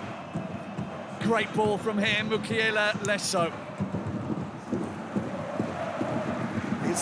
It's going to be power play. From here on out, Leverkusen is going to be power playing Cologne deep into defensive areas. It's going to be all around the box of Cologne. And Köln need to keep their heads. They need to keep calm because they've got Heinz and Hubers now, the two main centre-backs on a yellow card. If they lose one of those, it'll be over. Wirtz. Oh, classic Wirtz. Too high for Frimpong, but here's Mukiele. Xhaka. Oh, they're finding some room. Finkleif, a good challenge. Managed to stay legal, but it's a corner. Yeah, he does the best he can. I thought he was pulled back from Mukiele there for a moment. Should have gotten a call maybe from the referee, but this is an intense one. You don't want to whistle all the little things away. You want to keep them fighting. 66 minutes gone. Another corner for Leverkusen. Oh, and that was a collision with the head as well. Yeah, Finkleif felt that. Yeah, I don't know what all the complaining is about now from Leverkusen's side. Of course, they want to continue play, but there was that collision. He headed that ball, and it was similar to the situation with Grimaldo on the other side, where the referee intervened. And there's another look on the... Florian Wirtz imitating the Bundesliga logo. Yeah, and he was building up this beautiful goal from Patrick Schick cleverly through the legs of Martin Schwebe. We really have seen some beautiful goals here on both ends of the pitch. From that angle, that's a striker in top form. Yeah, and here's Max Finkleif signaling, keep your head up. He maybe should have kept his head up in the situation where he collided with Nathan Teller.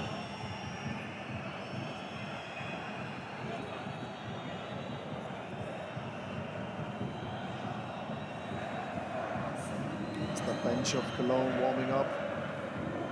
We will see more players, that's for sure. You can't come or overcome the regular playing time. I'm pretty sure you can't overcome that with the current roster on the pitch. You need to have some fresh legs. Well, it's going to be some period of erosion for Leverkusen. They've got marvellous players on the bench they can bring on.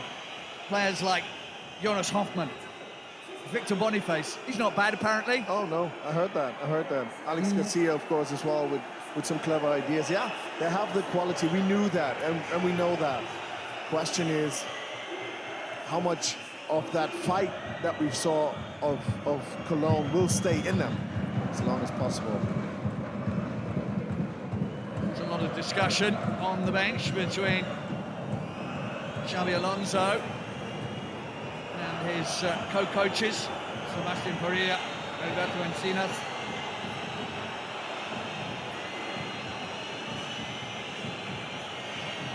Well, this is not time wasting, because of course we'll get minutes back for this. We do get all of that time back. And this is what Frank Willenborg is signaling. And again, I don't see the need to be complaining. There's an injury to the head and neck area of a player. You got to respect that.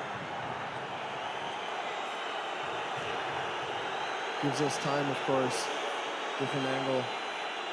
Same thing, beautifully done. Set up from Florian Wirtz, and then the finish from Patrick Schick.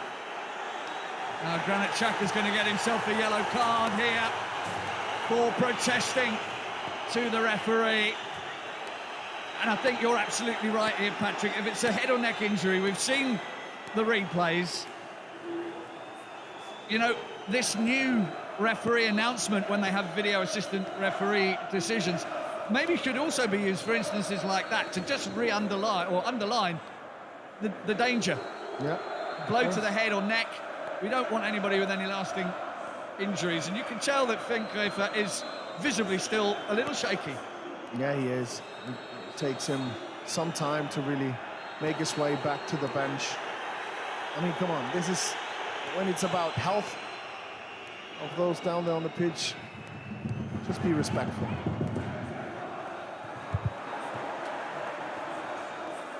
So temporarily, Köln down to 10 men, but I believe that they're going to bring on Leat Pakarada in his place.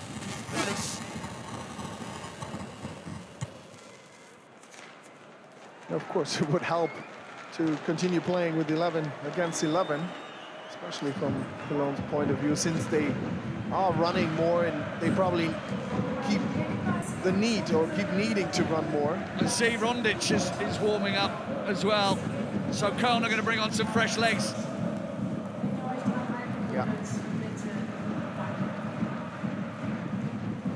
And especially offensively, even though Tigge's on the pitch, Miner the only one with speed.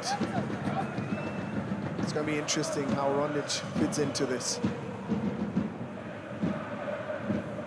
Pakarada and Matthias Olesen also coming on.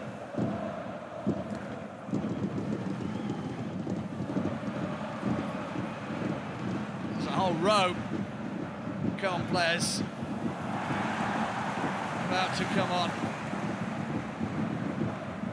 At the moment, their teammates under pressure again.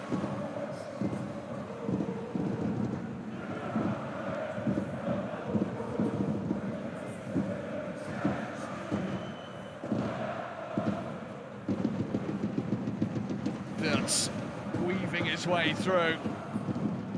In Capier. That'll be too long.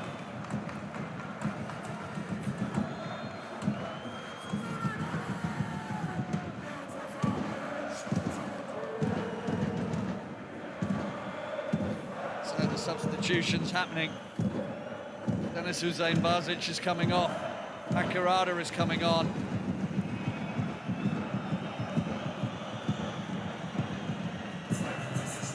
Of course, Max Finkgräfer, who we saw coming off through that injury. And, Hussein Bazic goes. And Matthias Olesen comes on. He's already scored the winner in one of their cup games. Central midfielder. Stefan Tigges is on as well already, of course.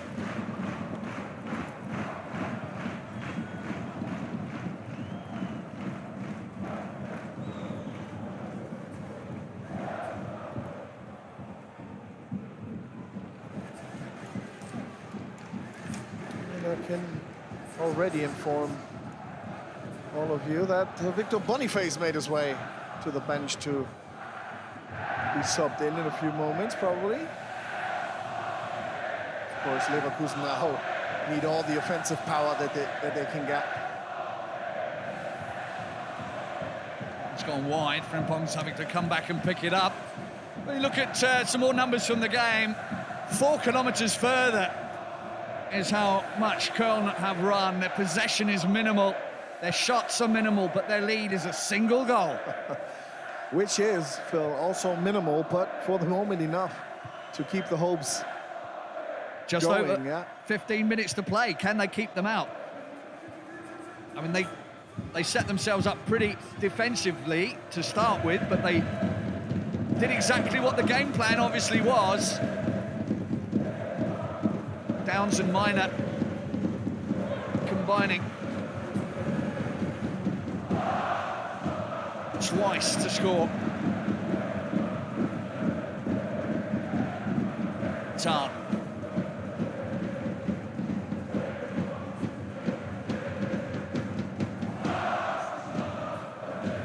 Davies is on the touchline. Palacios will go to make room for him.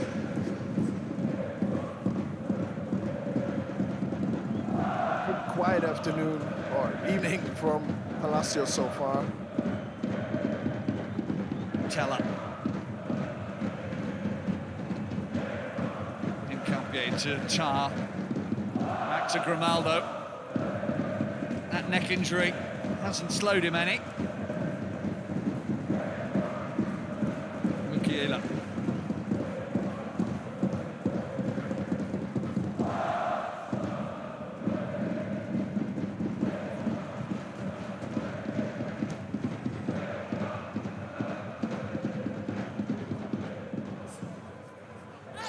That's a good challenge. Took the ball. Jan Thielmann helping Teller up. So, as we said,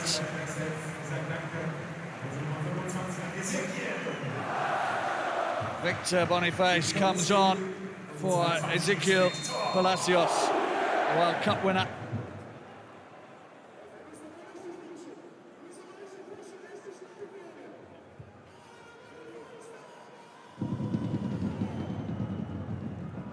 Tar.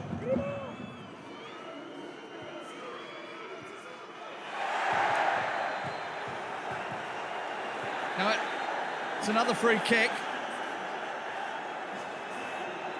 It was Dominic Heinz. Remember, he is already on a yellow card since really early in this game. Yep. Rather regular foul here from behind, though, and you never know. Yeah, you can't have too many favours left with the referee. Unless you thought he was possibly a bit harsh with the first yellow. Oh, that's got away from them.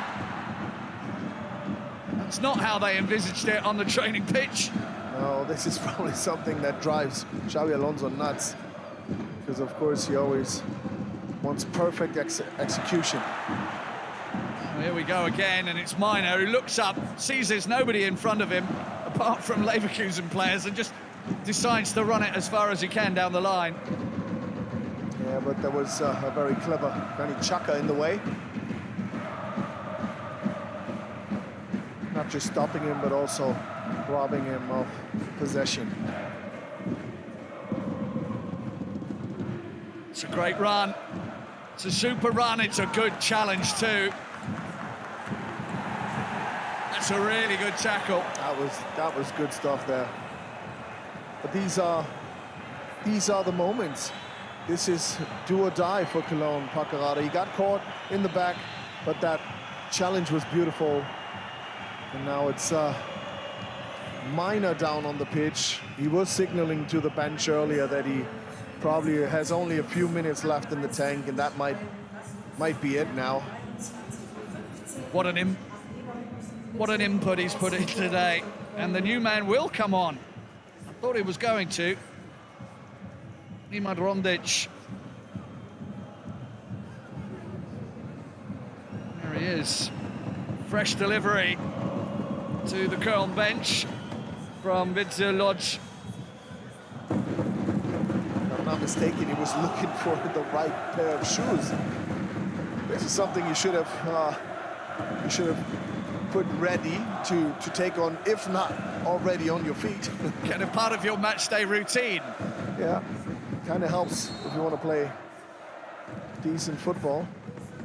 Put on the right shoes.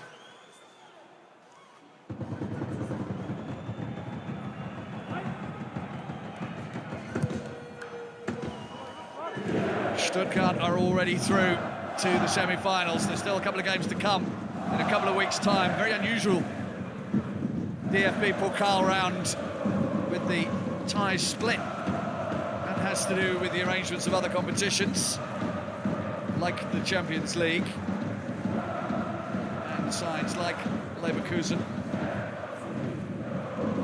But that also, of course, gives this competition an uplift, and 4 really standalone games for live coverage. It's also a beautiful thing.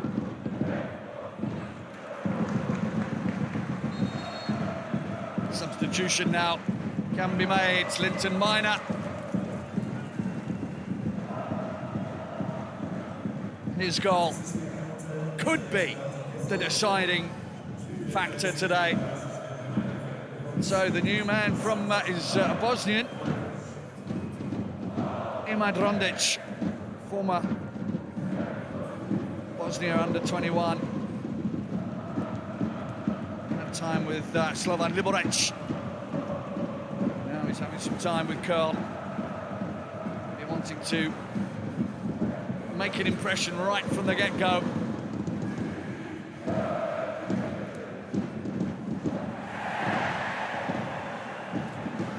Some great tackling going on over there. That's eventually coaxed a foul out of Köln. He did really well to keep going there. Yeah, kept his balance, Jeremy Frimpong. Just to then again be caught from Pakra. Good back and forth situation. There was a little pull on that jersey earlier, and I think this is the foul situation where he kept his balance, but since he couldn't convert it into his advantage, that situation got called for a free kick. A lot of bouncing going on in the 6-yard box. It's headed very effectively away. Yeah, and it's... we're going to see a lot of those crosses trying to find Patrick Schick, Victor Boniface at center.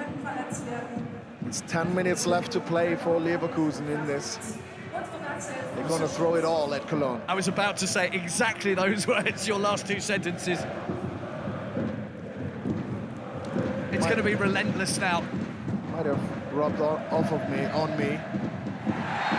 Another foul, and as they get more and more desperate to keep Leverkusen away, that's going to happen more and more, and it's going to provide Leverkusen with more dead ball situations. And of course, if you lose energy, you're not able to be in the right position at the right time. That's why you need to use different tools, like pulling and sliding into situations which then lead to free kicks or fouls sometimes. Now this time, it might be Wirtz who's going to take this kick, maybe. It's more suited to him, perhaps. Can't really second-guess these two. It's Grimaldo or Wirtz, one of them. Wirtz. There's an appeal there.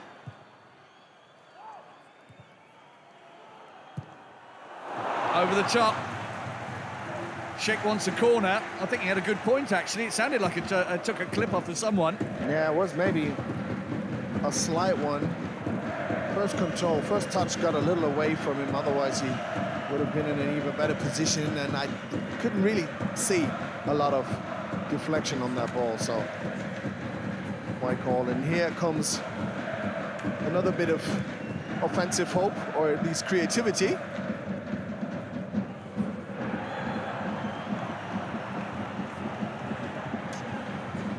The first piece of work for the new man, Rondic.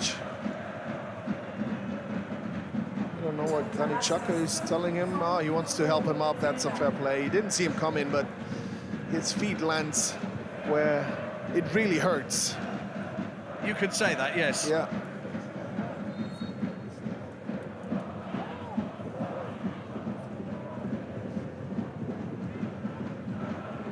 Alex Garcia is about to come on as well.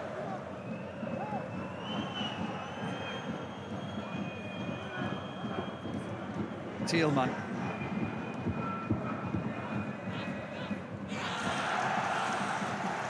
Clever. They win a corner. Yeah. And that's a good way of putting it. They win a corner because this is the situation that works for Cologne now. Gives them some time, keeps that ball as far away as possible from their own goal. It's their first corner of the game. They've scored 3 goals from a corner so far in the DFB Pokal this season, so they are a threat. Don't you jinx it here, Phil, for Leverkusen. The Leverkusen fans, if they hear you.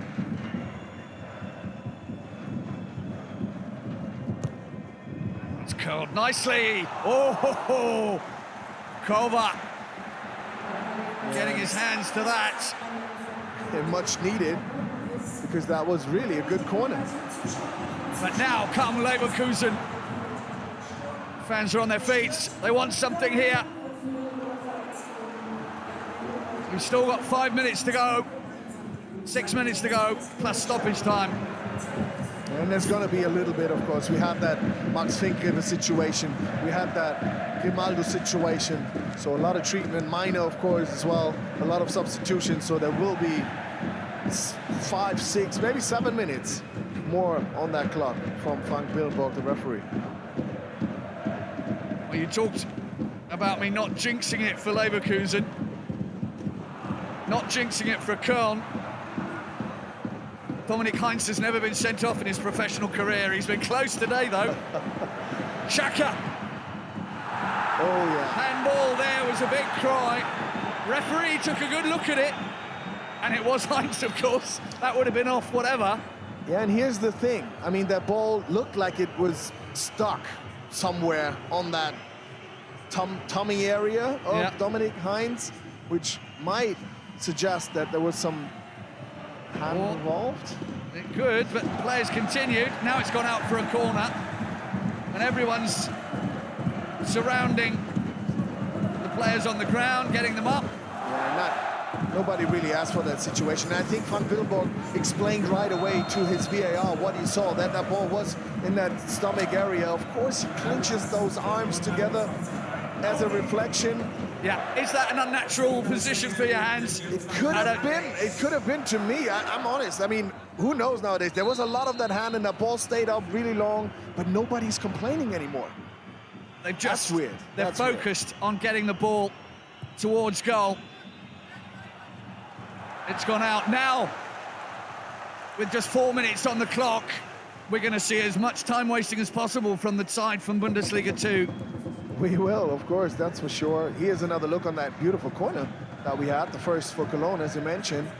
And in the end is Timo Hübers getting to the ball, but more with the shoulder than with the head, really.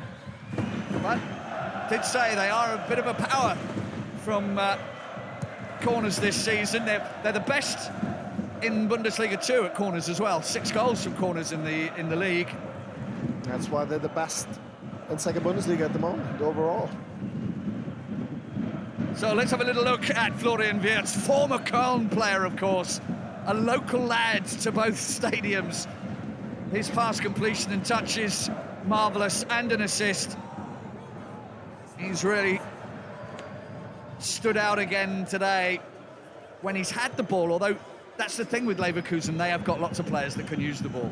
They do have lots of players, and still it's Florian Wirtz. Ooh. Oh, that's nice. He's got room. He's waited too long, surely.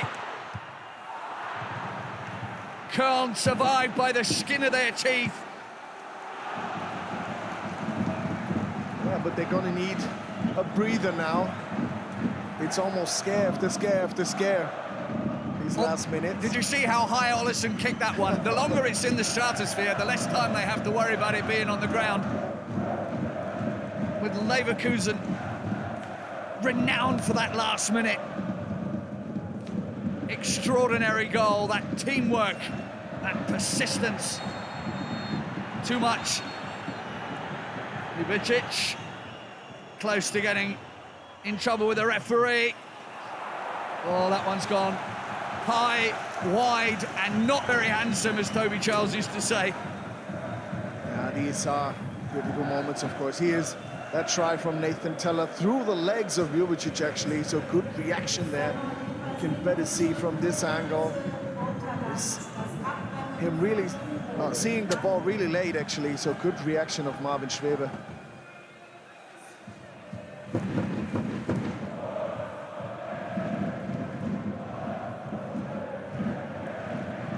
All Tigges very nearly beat Hincapié to the ball there.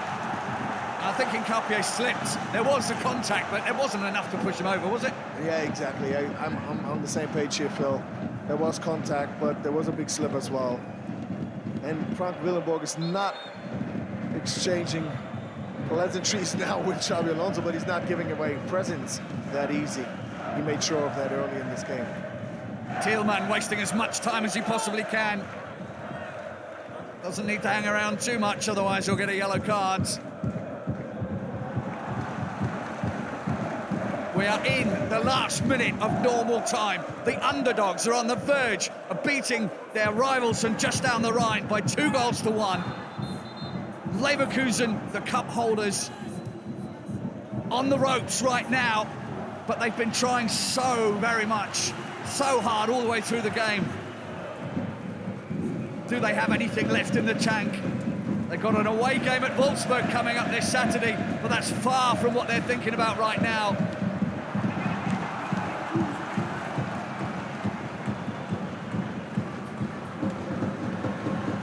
Little touch of cramp in the back line, yes.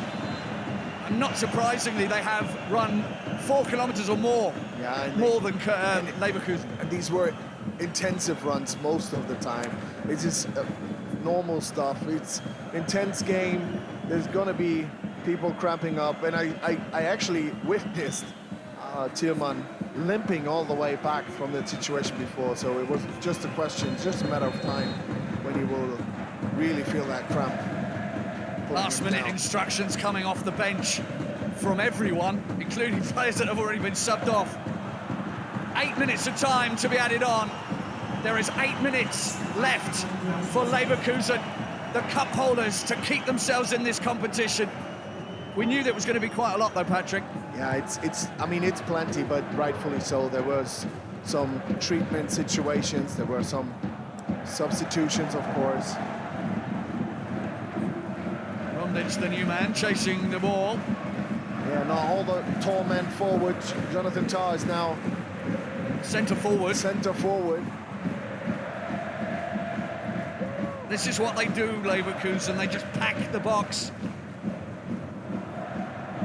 Yeah, you have to deny Leverkusen of these long ball situations, these possibilities, like now in Kapia, to hit it towards the box. Ronaldo, Wirtz.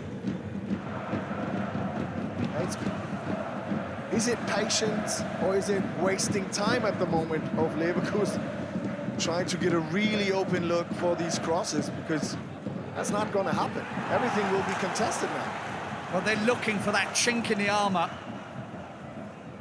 And you have to say, they came with 5 at the back today. They have got defence on their mind. Sorry, you were about to point out. No. I'm just saying, I mean, the anticipation from the executives of Wolfsburg Cologne is beautiful to watch there. But they've been a side who were massive at one point. They were dominant, but their light has gone out of the shining brightness of Köln has, over the last few years, diminished somewhat. A run to the semi-finals, at the very least, would go a long way to cheering up the fans. And a win today, my goodness, they'll be out on the streets. That would be celebrations, and it's carnival time approaching, so they will probably celebrate this into the real carnival days coming up in 2.5 weeks. But we're not there yet. There is still time. There is still a Leverkusen corner. And there's going to be another one probably. Put out for another one.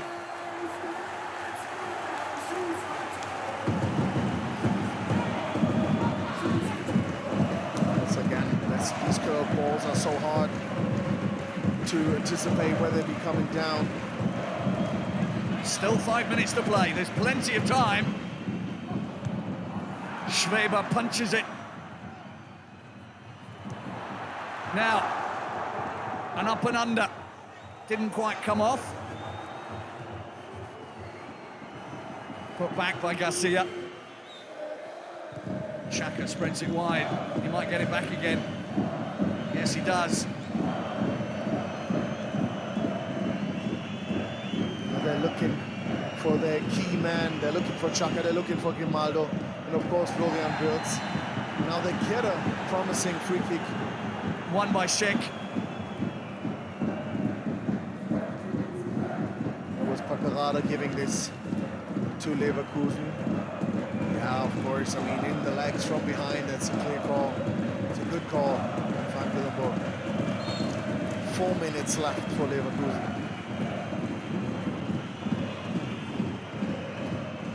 That's hit nicely.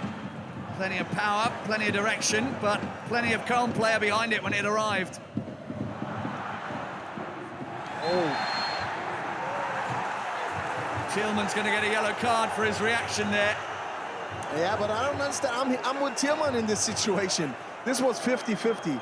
Both going to the ball, both going to that challenge, and Hikapia just goes down easily. It looked like a shoulder challenge to me. It is shoulder to shoulder, and then there's another yellow for Gerhard Struber, the head coach of Cologne. Garcia's ball. Oh, close, but no rewards. Patrick Schick. And they really are running on fumes here, Cologne. More and more guys, especially those in defense, are stretching their calves, trying to... He's only touched the ball about 24 times, Schick, today. But we know that he doesn't need a lot of touches. Sometimes 1 or 2 touches is enough. And he proved already how important he is. Kept Leverkusen in this until now.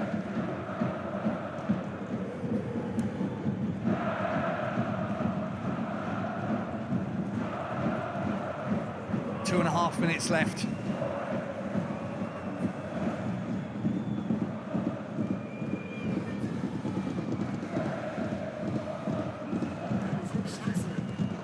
It's a good ball along the grounds. Good save from Schweber. Hooked away as far as they can. Tar playing up front certainly gives them something else, doesn't it? Oh, there's the goal they wanted! Patrick Schick! At the far post! To push it to extra time! A real classic cup tie, a real classic Rhine derby. Patrick has had everything, hasn't it? It really does have everything, especially the excitement this late in the game. From a Leverkusen point of view, of course. It's so Leverkusen. It is. They couldn't be any more Leverkusen if they were Leverkusening for all their worth. It's good of Jonathan to stay up. He actually has a chance of scoring, and then this cross and this header from Patrick Schick, beautiful, into the corner. There's nowhere for him to go. There's nothing there that we can call a foul. So if, then it's a push of Hübers in the back of Teller. So this goal, of course, will stand, and this does something. It gives us more football, probably. It's a striker's goal, top quality.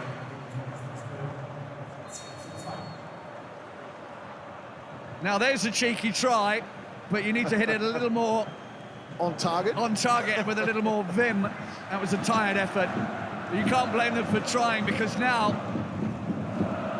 we saw last season here how in the last second of extra time Jonathan Tah put Stuttgart out of the competition. Do you think, is it possible?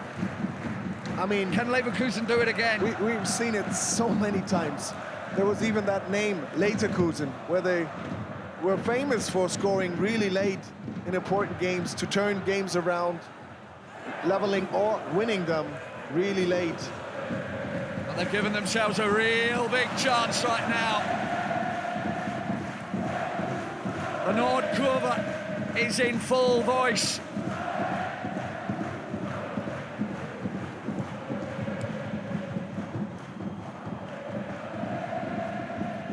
Köln were 2-0 up against the cup holders and the champions. But they weren't the cup holders and champions for nothing, were they, Patrick? No, they weren't. And they shown this. I mean, they... Oh. That's it. It's extra time. Patrick Schick has got a brace today, outstanding.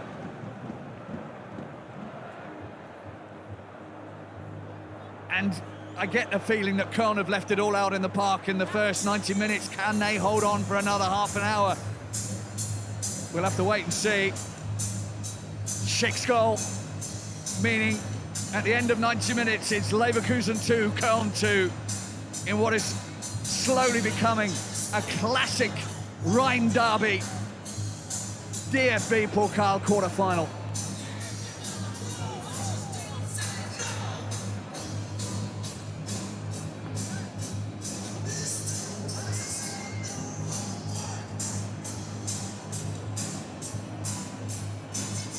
So what do you do now, Patrick? How do you instill in the side that what they need? I mean, Köln have run themselves into the ground. Can they actually hold up over the next 30 minutes? That's the big question I have. It is difficult, and what we've seen so far is a lot of fatigued players in the Köln squad, and I saw nothing but eagerness, nothing but energy on the Leverkusen side. So it looks like this could be a very one-sided extra time.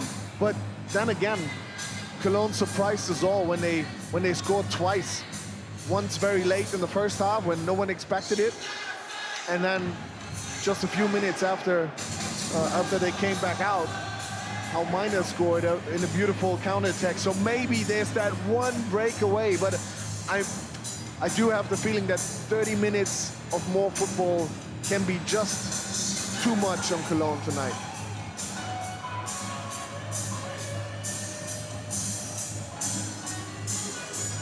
Patrick Schick, of course, on the verge of a hat-trick now.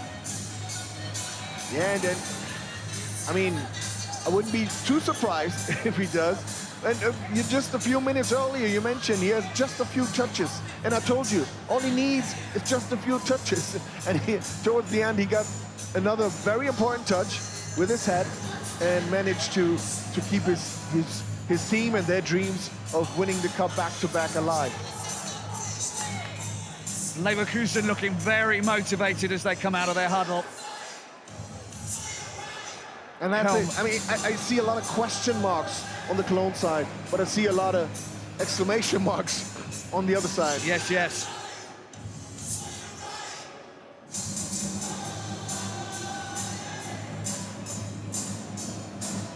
Modern football management is quite exciting in terms of how multilingual you have to be.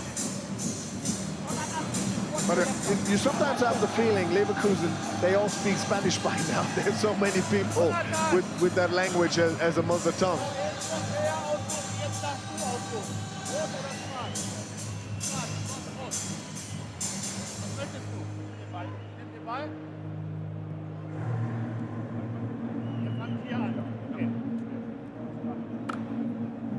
So, the two number 4s shake hands. The Köln fans kiss their scarves and hope against hope that Leverkusen do not do another Leverkusen.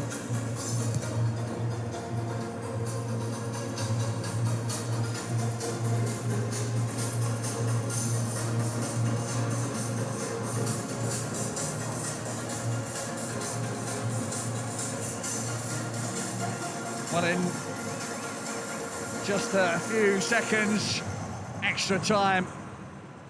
The first half, 15 minutes will kick off. It's all square.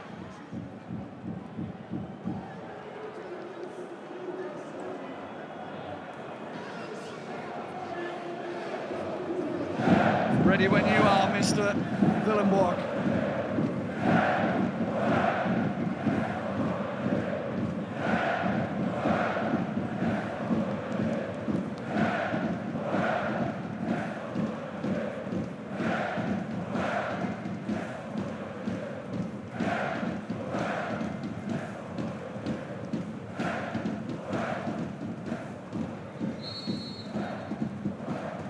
Heinz.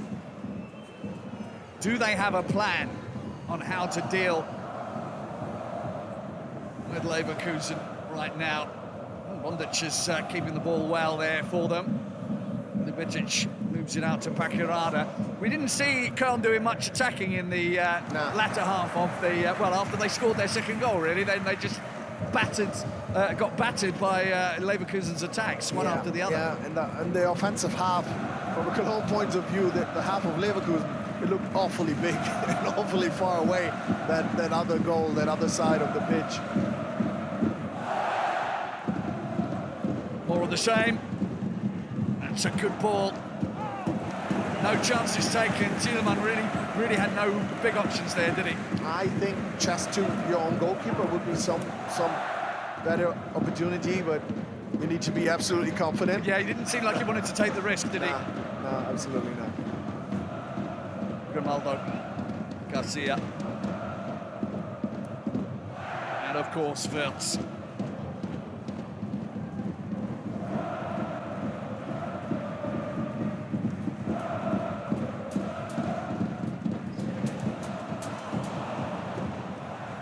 Köln last made the semi-finals 23 years ago.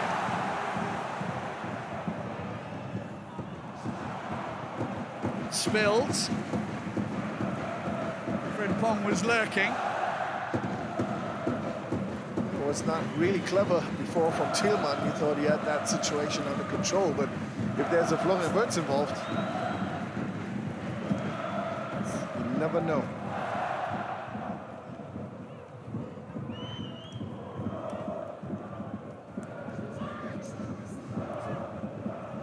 Yeah, now we probably back to what we've seen most of this game, especially beginning of the game. Circulation, possession, dominance of Leverkusen.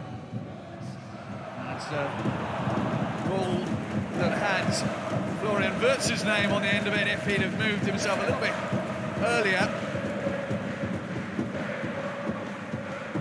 Gives it a thumbs up. I think it almost caught him by surprise because it was an inspiring pass. And we can't forget that Florian Wirtz also ran a lot today. Was a lot involved in a lot of challenges.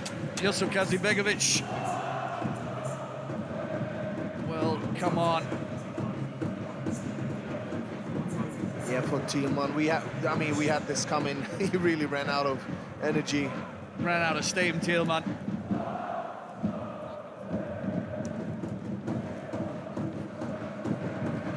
Yusuf Kazibegovic. He's only played 3 times in Bundesliga 2 this season.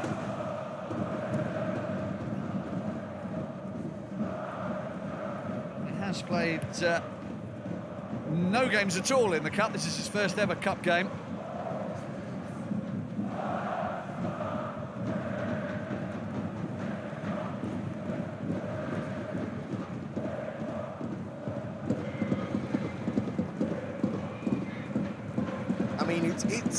We compared the distances covered by both teams. It was only 4, maybe now 5 kilometers difference.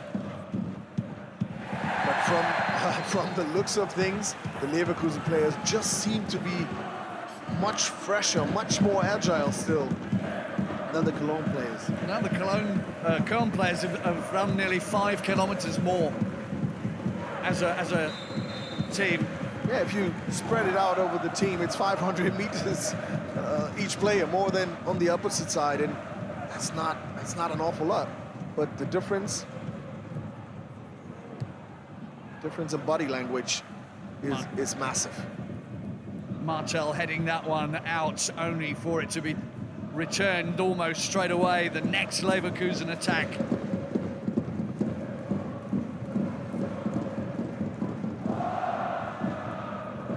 I mean, we've seen a lot of urgency in the last quarter of an hour of Leverkusen. Now they can go back to Boniface. Still Boniface. Nobody there to poke it home. Teller. And Frimpong with that effort that was more kind of hit and hope than anything else. Yeah, it was. That ball is still in the air, I think. Almost out of the stadium. But good situation there from Boniface. But I was about to say, and you also see in this situation, not so much from Frimpong, but everybody else was really patient. And this is what we probably going to see now again from Leverkusen, a patient build-up. Like, don't be too too hectic about things. There's a lot of time. There's at least 30 minutes. Now 25 left of those. Well, the thing is, they've got a lot of quality on the park still. And you have to be fair and say that Köln just aren't replacing the players they're taking off with players that are better or equal to. This is of course the difference between being one of the top teams in the Bundesliga and maybe Europe, and being the top team at the moment in the second Bundesliga. The depth of the squad of their roster is of course much bigger and much more quality, much stronger. And regardless of the outcome tonight for Köln, they have given them a really good run for their money. Disciplined, they've taken their chances when they had them. They'll need to do that again. Oh. Just came off Tigges' foot there. Yeah, but you said it, and it's just one of these situations. But it's what they did before, let's face it. One lucky bounce, one lucky pass. Or a very good pass. Or a very good like situation, Damien Downs gave to Linton Miner. In the 54th minute, which seems a long time ago.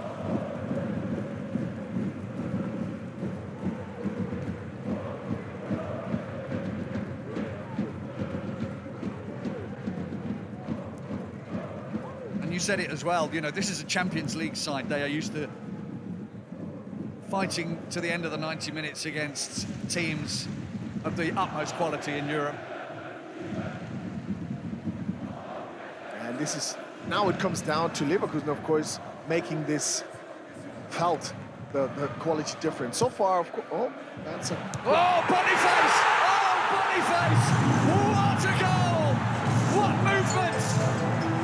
What a goal celebration! A heartbreak for Köln. Victor Boniface, who nearly moved clubs in the winter break, might just have scored the goal that puts Leverkusen, the cup holders, into the semi-final. Yeah, and even though, I mean, many were probably having feelings about the situation and Victor Boniface wanting to leave elsewhere, by now, that's all out the window. Now they're happy he stayed. Now they're happy he's here, because this might be the goal taking them to the semis in this year's cup competition. He showed a reaction, the kind of reaction that the fans and the club wanted when his move fell through. Great effect against Hoffenheim, and now this goal in the cup. That's the only thing you can do, work hard and get back on the favorite side of your fans. But this was beautiful, and that celebration is a typical Victor Boniface type of celebration. It's poetry in motion. Slam poetry, perhaps. But what a finish, what a movement to put that ball in. He came out of nowhere. Yeah, but that's what you get when you're in sync, when you know what's coming, when you know what your strengths are, when you know what your teammates trying to do. And Victor Boniface knew that this cross is going to be coming, and he just was waiting patiently enough to that moment to burst in front of Schmid and then be able to convert it. Can't quite see who that is down there. And it was a great goal.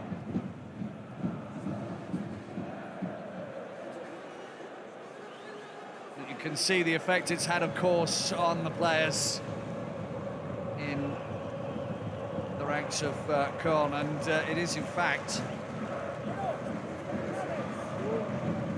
Grimaldo who got that earlier injury. I'm not sure whether he's had a relapse.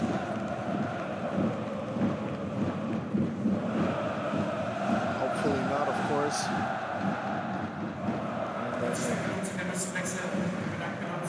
On for him, Mario Hermoso, another one of the winter signings for Leverkusen.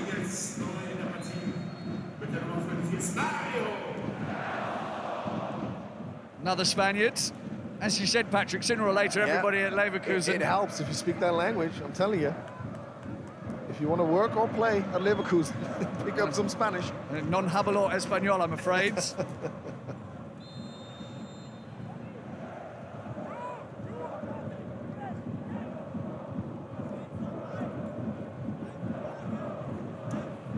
Well, from a Leverkusen fan's point of view, Yeah, it's a little bit of extra time might help.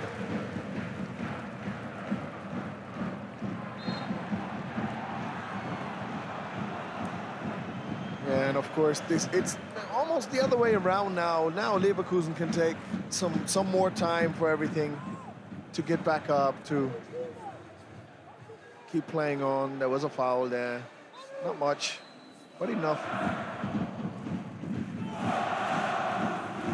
I mean, we talked a lot about Florian Wirtz, but really Granit Xhaka on the ball there is also, you mentioned earlier, key man, absolute key man for Leverkusen. He is the brains, of course. I mean, creativity-wise, of course, there's Florian Wirtz, there's Grimaldo, there are all these players, but when it comes to those moments where you have to make big decisions about whether to speed things up, to slow things down, to change the direction of play, that's where Granit Xhaka is the boss. Like Wirtz, they read the game so well. He does know what to do in every situation.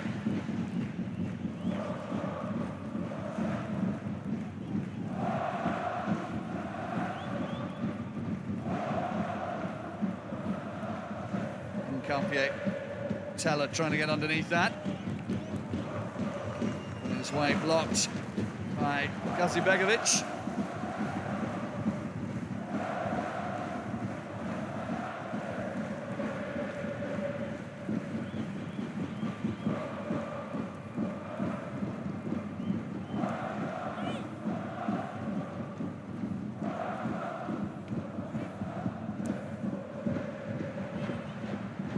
Köln have got a game against Schalke in Bundesliga 2 at the weekend, followed by an away trip to Magdeburg. Leverkusen, Wolfsburg away, and then Bayern visit here. They've got a couple of tricky fixtures. They're not easy. It helps, of course. I mean, they're gonna feel the legs on the weekend, that's for sure. They had to go 120 minutes, and they had to put in a lot of effort. But of course, the confidence will stay up, will be even bigger. And they've got the rotation that the squad that they've got can cope with. Exactly. And Boniface only on in the second half. Teller also only came on the second half, so they've got options.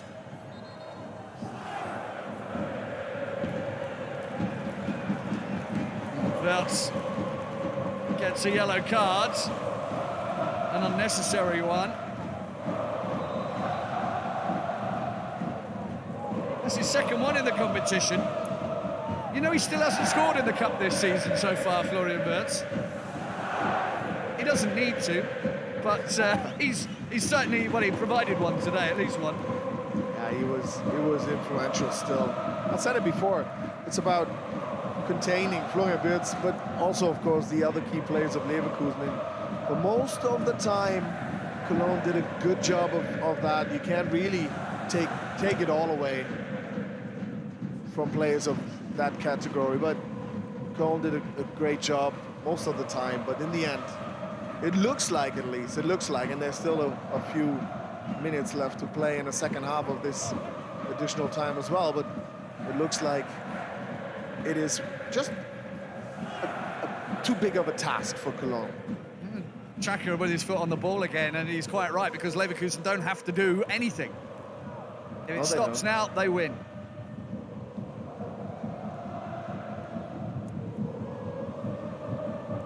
Frimpong has been massive for them today as well. I mean, he usually is. He's active, he's running, he's that Energizer bunny on that side, running up and down, always giving his opponents a hard time. Tireless, absolutely tireless. Yeah. And we're talking, we've got 105 minutes plus 2 now. Of course, it helps if you're a little shorter and a little lighter, so a little more bouncy. But yeah, he has that energy, he has that type of endurance.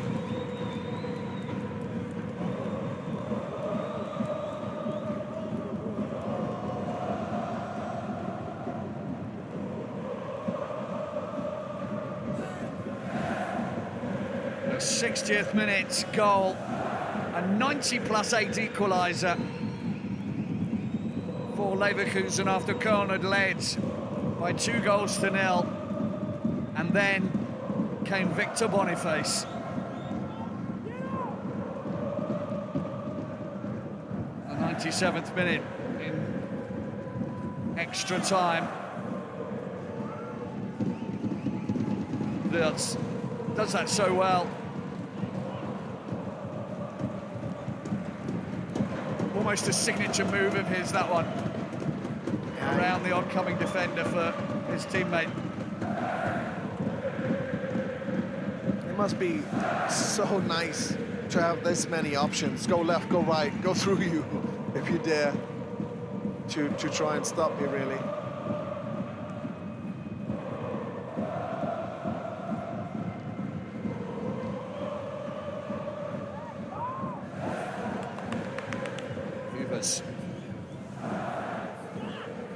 He's on his own now. He's looking for a corner. And he gets a throw, though. And it's going to be a long one. No, the referee's brought the first half of extra time to a close. Victor Boniface's goal is the difference now between the two sides. Grimaldo, and out of nowhere, the man with the, I must say, it's fantastic of him to dye his hair that colour because it makes him so easy to spot. Yeah, but the shoes also help, and that was how he made contact with that right foot. Good control, just needed to actually hold his foot into the cross of Grimaldo. That's how good that cross was. A little play on the film there, Goatbusters. Actually, it's a little play on Cologne and their mascot, the Billy Goats, of course. Their nickname is the Billy Goats, which is hence the scarf. Now, it's a moment of destiny for Köln. They either give it everything now in the last 15 minutes, or they make the, albeit very short trip back down the A1. I think there's actually no or. There's just that chance of now throw it all out there, give it really your last breath, and then see what you get in the end. Alonso, who has been there, seen it, done it, got the shirt, and got all the other paraphernalia that goes with it, because there's not much you can tell him about winning titles, trophies, awards. You can tell by the way they listen to him how much he holds them in enthrallment. I mean, it is just authentic. He has done it all, he has seen it all. He was in these situations. It's easy to follow a man like Xabi Alonso.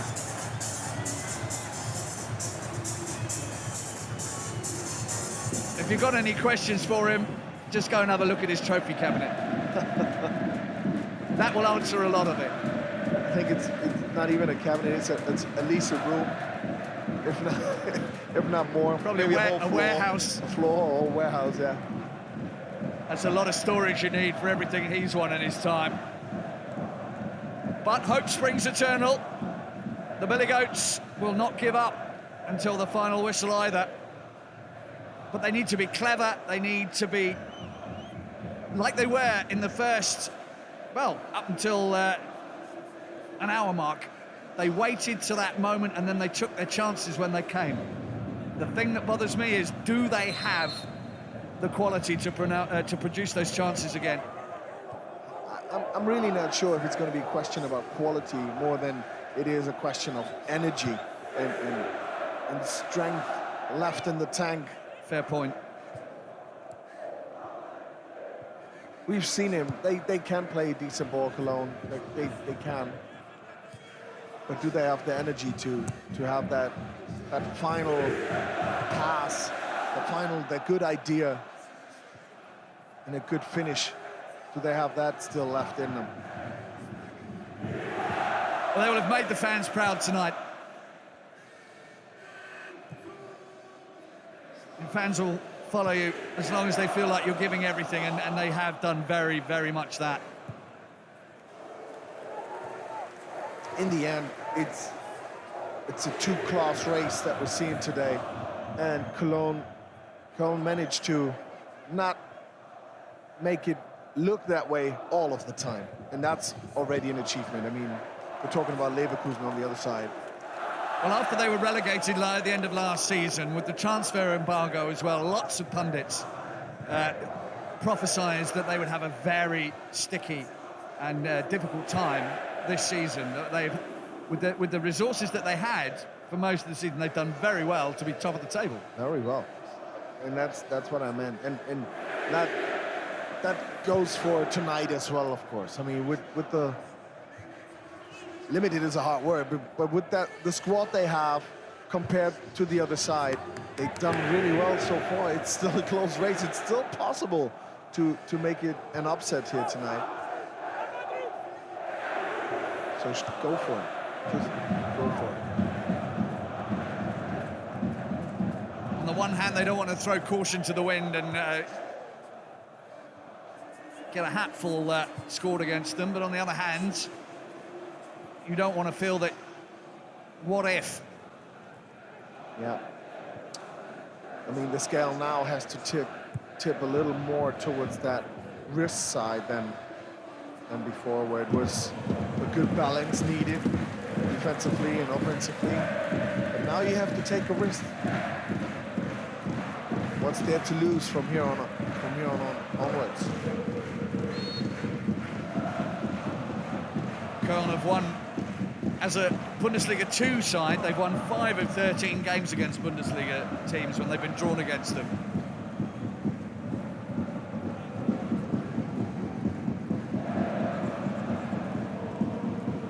Yes, they are in the underdog role today, but we shouldn't really do them down. They are top of the league in Bundesliga 2, and we may possibly be seeing them back up in the Bundesliga at the end of the season. Still a long way to go yet, though. Still a long way to go in this game, too. Referee thought about that.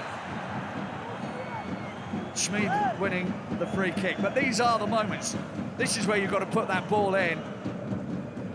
Yeah, we talked about how set pieces can work for Köln. It's the best when it comes to corners, but what can they do from set pieces here? Absolutely nothing. They've not scored a single goal from a free kick directly this season. Again, Phil, don't jinx it. Just let them Köln fans have some hope here. Statistics change all the time. Is this going to be a statistic-changing ball? Maybe not. Olesen wraps it up. He's all on his own. They're waiting, pretty much everybody in the box. And this is where they have to be real careful, because Leverkusen can knock this ball around as sweet as you like. Frimpong's through. He's only got Pacarada in front of him. Frimpong straight into the arms of Marvin Schweber. How he keeps going, I have no idea, Patrick. Yeah, but again, it was similar to a situation that we had with Miner of Köln in the first half. He, in the end, then ran out of energy or ability to really put something behind that shot. He just keeps running.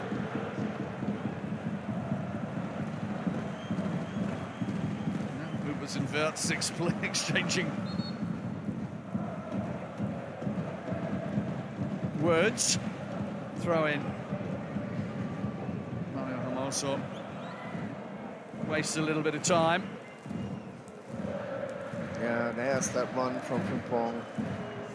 He was looking, maybe hoping. Just for a second, he wanted to go between the two of them, I think. Yeah. But also he was waiting. Is there going to be some contact? Can I maybe go for a penalty here? He was preparing to hit the deck, that's for sure. Well, that was a little high, that foot. That was Köln doing exactly what we said. They're trying to give it as much as they can. Heinz just pumps it in towards the penalty spot. Wirtz has it. Nathan Teller with a creative clearance. Yeah, I think he was aiming for Victor Boniface, but I think he was aiming for Mulheim, which is a few kilometres that way. That's a good point.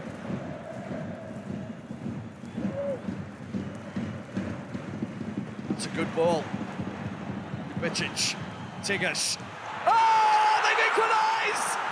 They've equalised! How did they do that? Well, they did it by just keeping going, keeping attacking. And Köln are back on level terms, Patrick. And now here's one for you, Phil. We didn't know about him, but it seems like we're learning a lot today about the new guy on the pitch from Bosnia, Imad Rondic. Is this gonna stand? That's a very I think close it might be call. offside. That might be offside.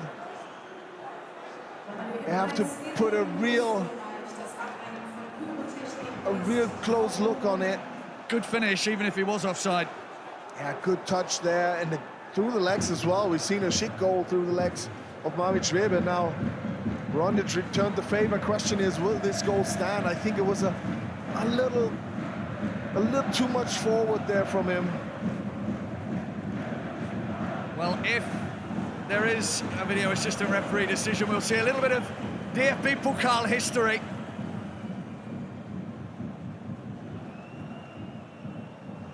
A lot of Leverkusen players surrounding the referee.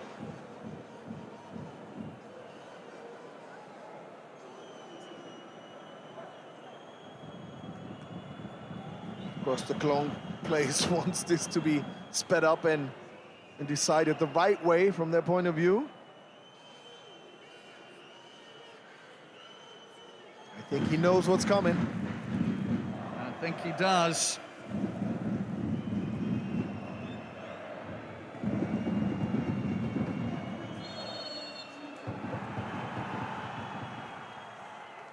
Das Tor wurde überprüft. Nach Ansicht der Bilder, finale Entscheidung, abseits. They checked the picture. The final decision, offside. The goal does not count. And that is why the Bay Arena is on its feet cheering. Not all of it, of course. We see some fans in disbelief. How close was that? That was really close. I'm pretty sure we're getting a few more looks on that situation, but for now, Cologne has to keep on working. That was history right there. The first time in the DFB Pokal that the video assistant referee has then engaged the referee, and he has given out the decision over the tannoy. He's got a button that connects him to the stadium PA. Obviously, it's something that's been present in other sports for quite some time. But you know what? This also can be something that works for Cologne. They have shown now it's possible. So maybe there's a little more belief in them. Maybe there's a little more scare in Leverkusen. This might help. I mean, it doesn't need to, but it might help.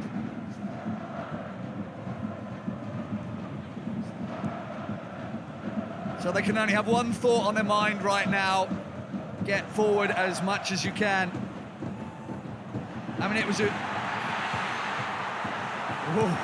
dodgy moment there for Akova. All it needs is a little shift of momentum, and I'm telling you, these little things, this can help. This can open doors that weren't there before. And suddenly, you see an opening, you get an opportunity.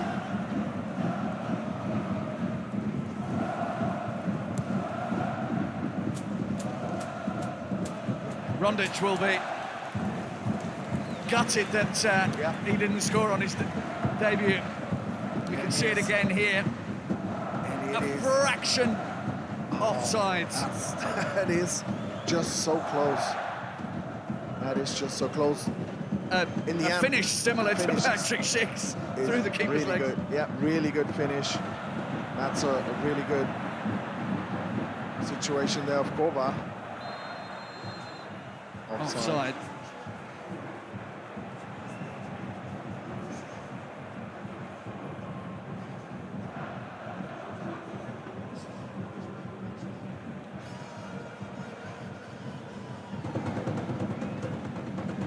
Leverkusen have been putting in the crosses this evening. That's been their route to success. I mean, if you have strikers like Patrick Schick, or Victor Boniface. Even Nathan Teller can be on the end of things. If you have these kind of players, it's always a good idea to deliver those crosses. And if you then have people like Frimpong or Grimaldo, these precise ball deliverers. Oh. Ooh. Nearly got that one under control, his Pacarada. That was good from him. Nobody there, though. An unusual sensation for Leverkusen. They're having to defend heavily now. Yeah, that's that belief, and of course that last bit of hope in Köln that leads to this. And of course by now, Leverkusen also feels the weight in the legs.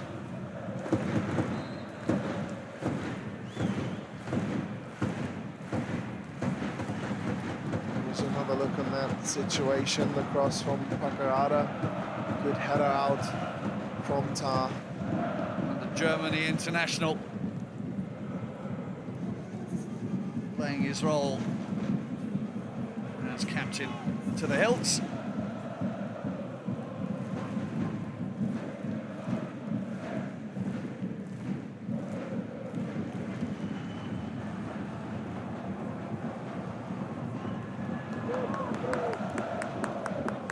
Heinz with the long, hopeful ball towards the penalty area.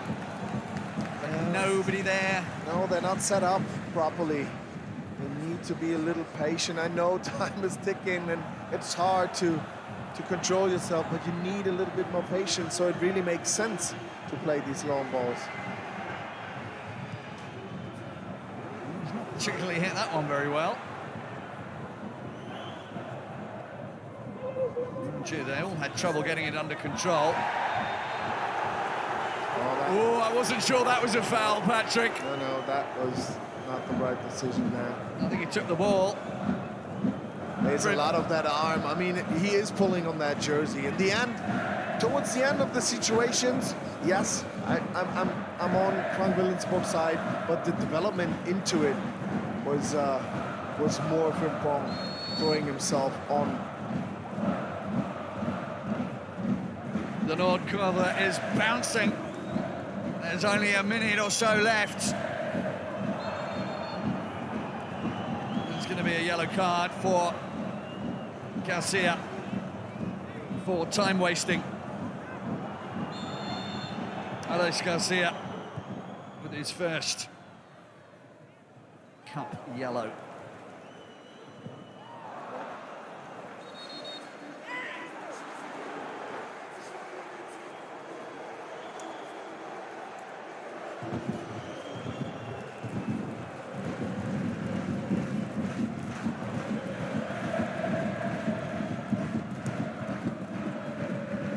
Just won't be able to dig it out of their own half. That's going to be the problem. Yeah. There's maybe going to be one last long ball. Make sure you set it up right. Oh, there's another ball on the pitch, so they get another throw in.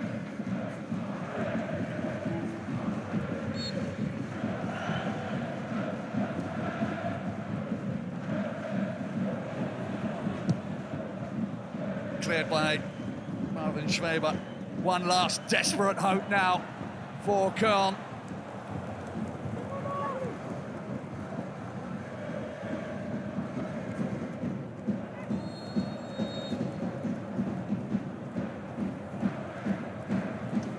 Chip called for offside.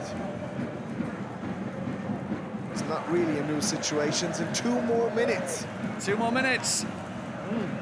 Time Marvin Schweber went up into the penalty area. Again, not well set up. Now that's going to run out.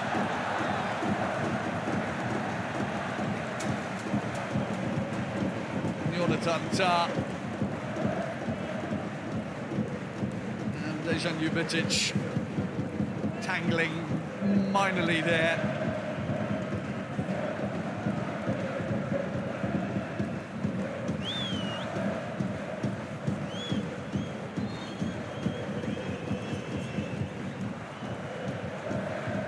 I think they needed to go harder than they thought, Leverkusen. I think they thought it's a home game. We are, of course, we are the Goliath in this. Oh, it's very much hit and hope now, isn't it? Yeah, again, setting up these moments. The last minute ticking away. Another Leverkusen comeback. Referees eyeing Matai Korba suspiciously. Now, can they do something? Pacarada's ball. Rondic fouls. He wins the foul. This is it. Schweber needs to get up the pitch. They've gone for it quickly. Now he needs to get back to his goal. Wirtz, Florian Wirtz, still Wirtz, looking for Frimpong. Has Frimpong got anything left in the tank? Not a lot, but then he doesn't need it. He just needs to shield the ball. It's all over! And Leverkusen have done it again! Leverkusen! You said it earlier, Patrick. Leverkusen, they left it late, but they did the job. They got it done. They are in the semi-final. It's finished. Leverkusen 3, Köln 2.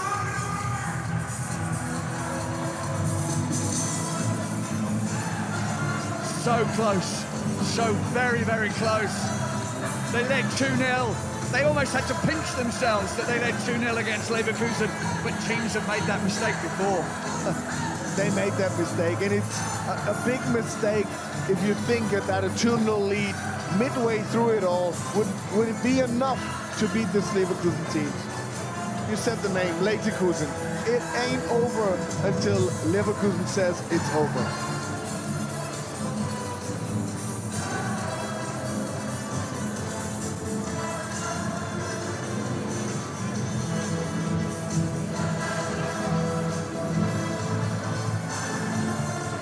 So along with Stuttgart, Leverkusen's name goes into the draw for the semi-final. Obviously, there are still 2 more games to come. Arminia Bielefeld take on Werder Bremen and Leipzig against Wolfsburg. There are still big names in the cup. And there's still some room for some upset wins, for some surprises, especially, of course, for Arminia Bielefeld being from 3rd division in Germany, playing against Werder Bremen. So who knows how this semi is going to look. 2 of your old clubs as well. Oh, yeah. I have a close eye on that one. There's a little bit of unpleasantness on the pitch.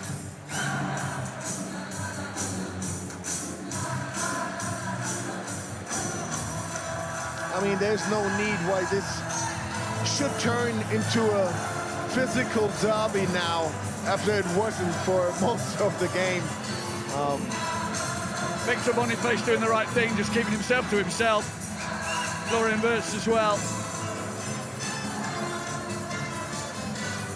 Köln gave a very good account of themselves today. They knew what they were up against right from the start. They had a game plan, it was worked out, but they just ran out of steam in the end. They had to take the players off, and they couldn't get it over the line. Yeah, it was especially in this phase of the game where Cologne was losing the right, or the necessary amount of energy, where Leverkusen then tasted a little bit of a chance, of a little bit of blood.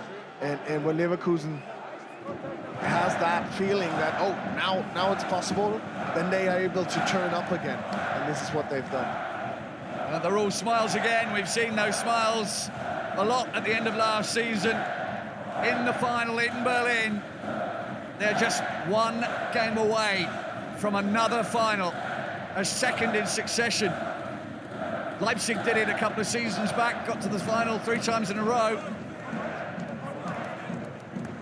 Yeah, overall, it seems like this Leverkusen team has taken the spot of not just Leipzig in last years, but also of the likes of Dortmund, maybe. They're the true runner-ups in the league at the moment, and they're the true hunters of Bayern Munich at the moment. But overall, they're the current cup holders, and they're the current champion of the league, so maybe they can do it all once again.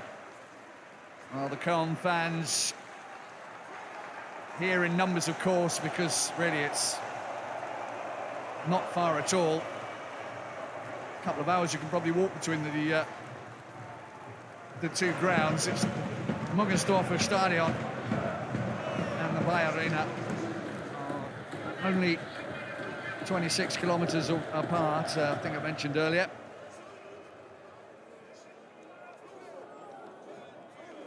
They shocked Leverkusen. 2 goals, 2 breakaway goals.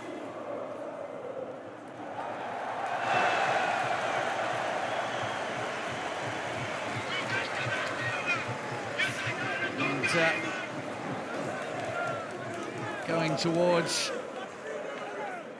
the fans, Xabi Alonso. He's never lost a cup game as a coach. It's a new record for the club, 10 times, one after the other. Florian Wirtz is being helped. You know what's interesting? I almost hear more of the Köln fans than I hear from the celebrating Leverkusen fans, because obviously the Cologne fans are really proud of what their team has shown. They did not roll over. This was not an easy victory for Leverkusen. They will feel it in their legs at the weekend away at Wolfsburg in the Bundesliga. Mind you, Köln will as well, their home game against Schalke.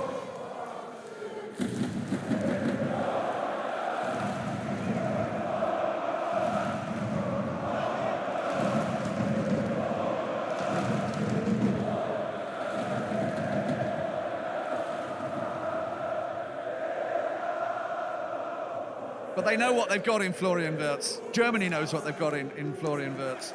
Yeah, and I mean, and there's still, and I've said that, of course, over and over again, there's still more to come probably, because he's still such a young man, such a young player, able to learn, able to develop, and he is already amongst the best in what he does. And it must be a very special moment for him to beat the side where he was a youth, the side where he suffered the most horrible of knee injuries.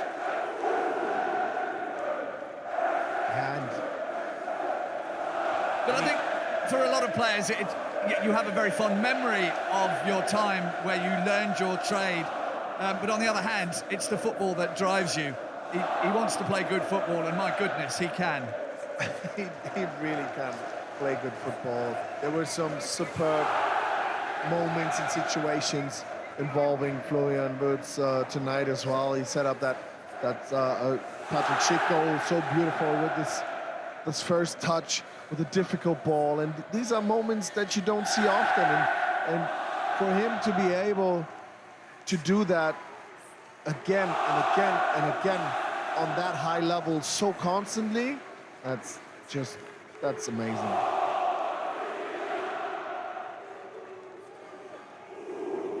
Well, there's no mistaking who the hero for Leverkusen is, despite Patrick Schick's brace. I mean, his 2 goals were what got them back on level terms, got them able to go to extra time, and what ultimately ensured their win. Yeah, but I mean, to me, even Patrick Schick, or it's not Patrick Schick, it's not Florian Wirtz, it's Granit Xhaka today. I mean, he's always in control. He's really... And Frimpong and... there's so many. There's so many involved in this, that's but the thing. The overall lead of it, and we're talking sideline, of course, Xabi Alonso, but he has an extended arm and a little piece of his brain on the pitch in Granit Xhaka, and that's so important. He really is the beating heart of this team, and you need a little bit of creativity. You need that speed over the wing. You need that precision in Grimaldo. You need that coolness of Patrick Schick, but you need that brain to make them all work together and do the right things at the right time. And the captain, Jonathan Tah, solid at the back, when needed up front, causing trouble with the aerial balls. Havoc. He's causing havoc whenever he appears up front, And I believe we can now go down to the touchline, and as Langer has got an interview partner lined up for us.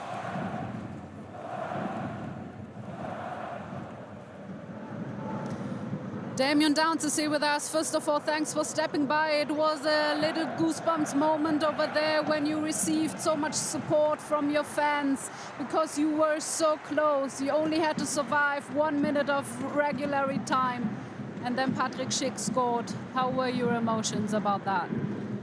Yeah, it was just really unlucky, and we were pretty much just mad at the same time because you felt like you had a chance. It was almost there, but it got taken for you 1 minute. With 1 minute left, so really just disappointed at this point. But we have to compliment your team. You did a really good job. You as well. You scored 8 goals already in the Zweite Bundesliga, and tonight your first cup goal in such an important game. How was that for you? Yeah, the first moment was nice, but I would have rather just went to the next round, to be honest. Yeah, I understand. And also your team invested so much, especially in the first half. You ran 4 kilometers more. Was that something you felt sometime on pitch? Yeah, of course. They had the ball most of the time, so it was just, we just knew before the game that was going to be a lot of running, so we prepared ourselves for that. Thank you so much.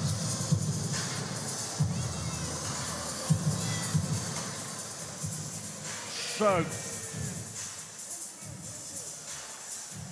Patrick Schick ensuring that Leverkusen went to extra time, where they won 3-2 in the end, breaking Köln hearts in the process. That's it from this game, from the quarterfinals of the DFB Pokal, from Patrick Obermeier and myself, Phil Bonney. Thanks for joining us. What a derby, what a quarterfinal. Bye for now.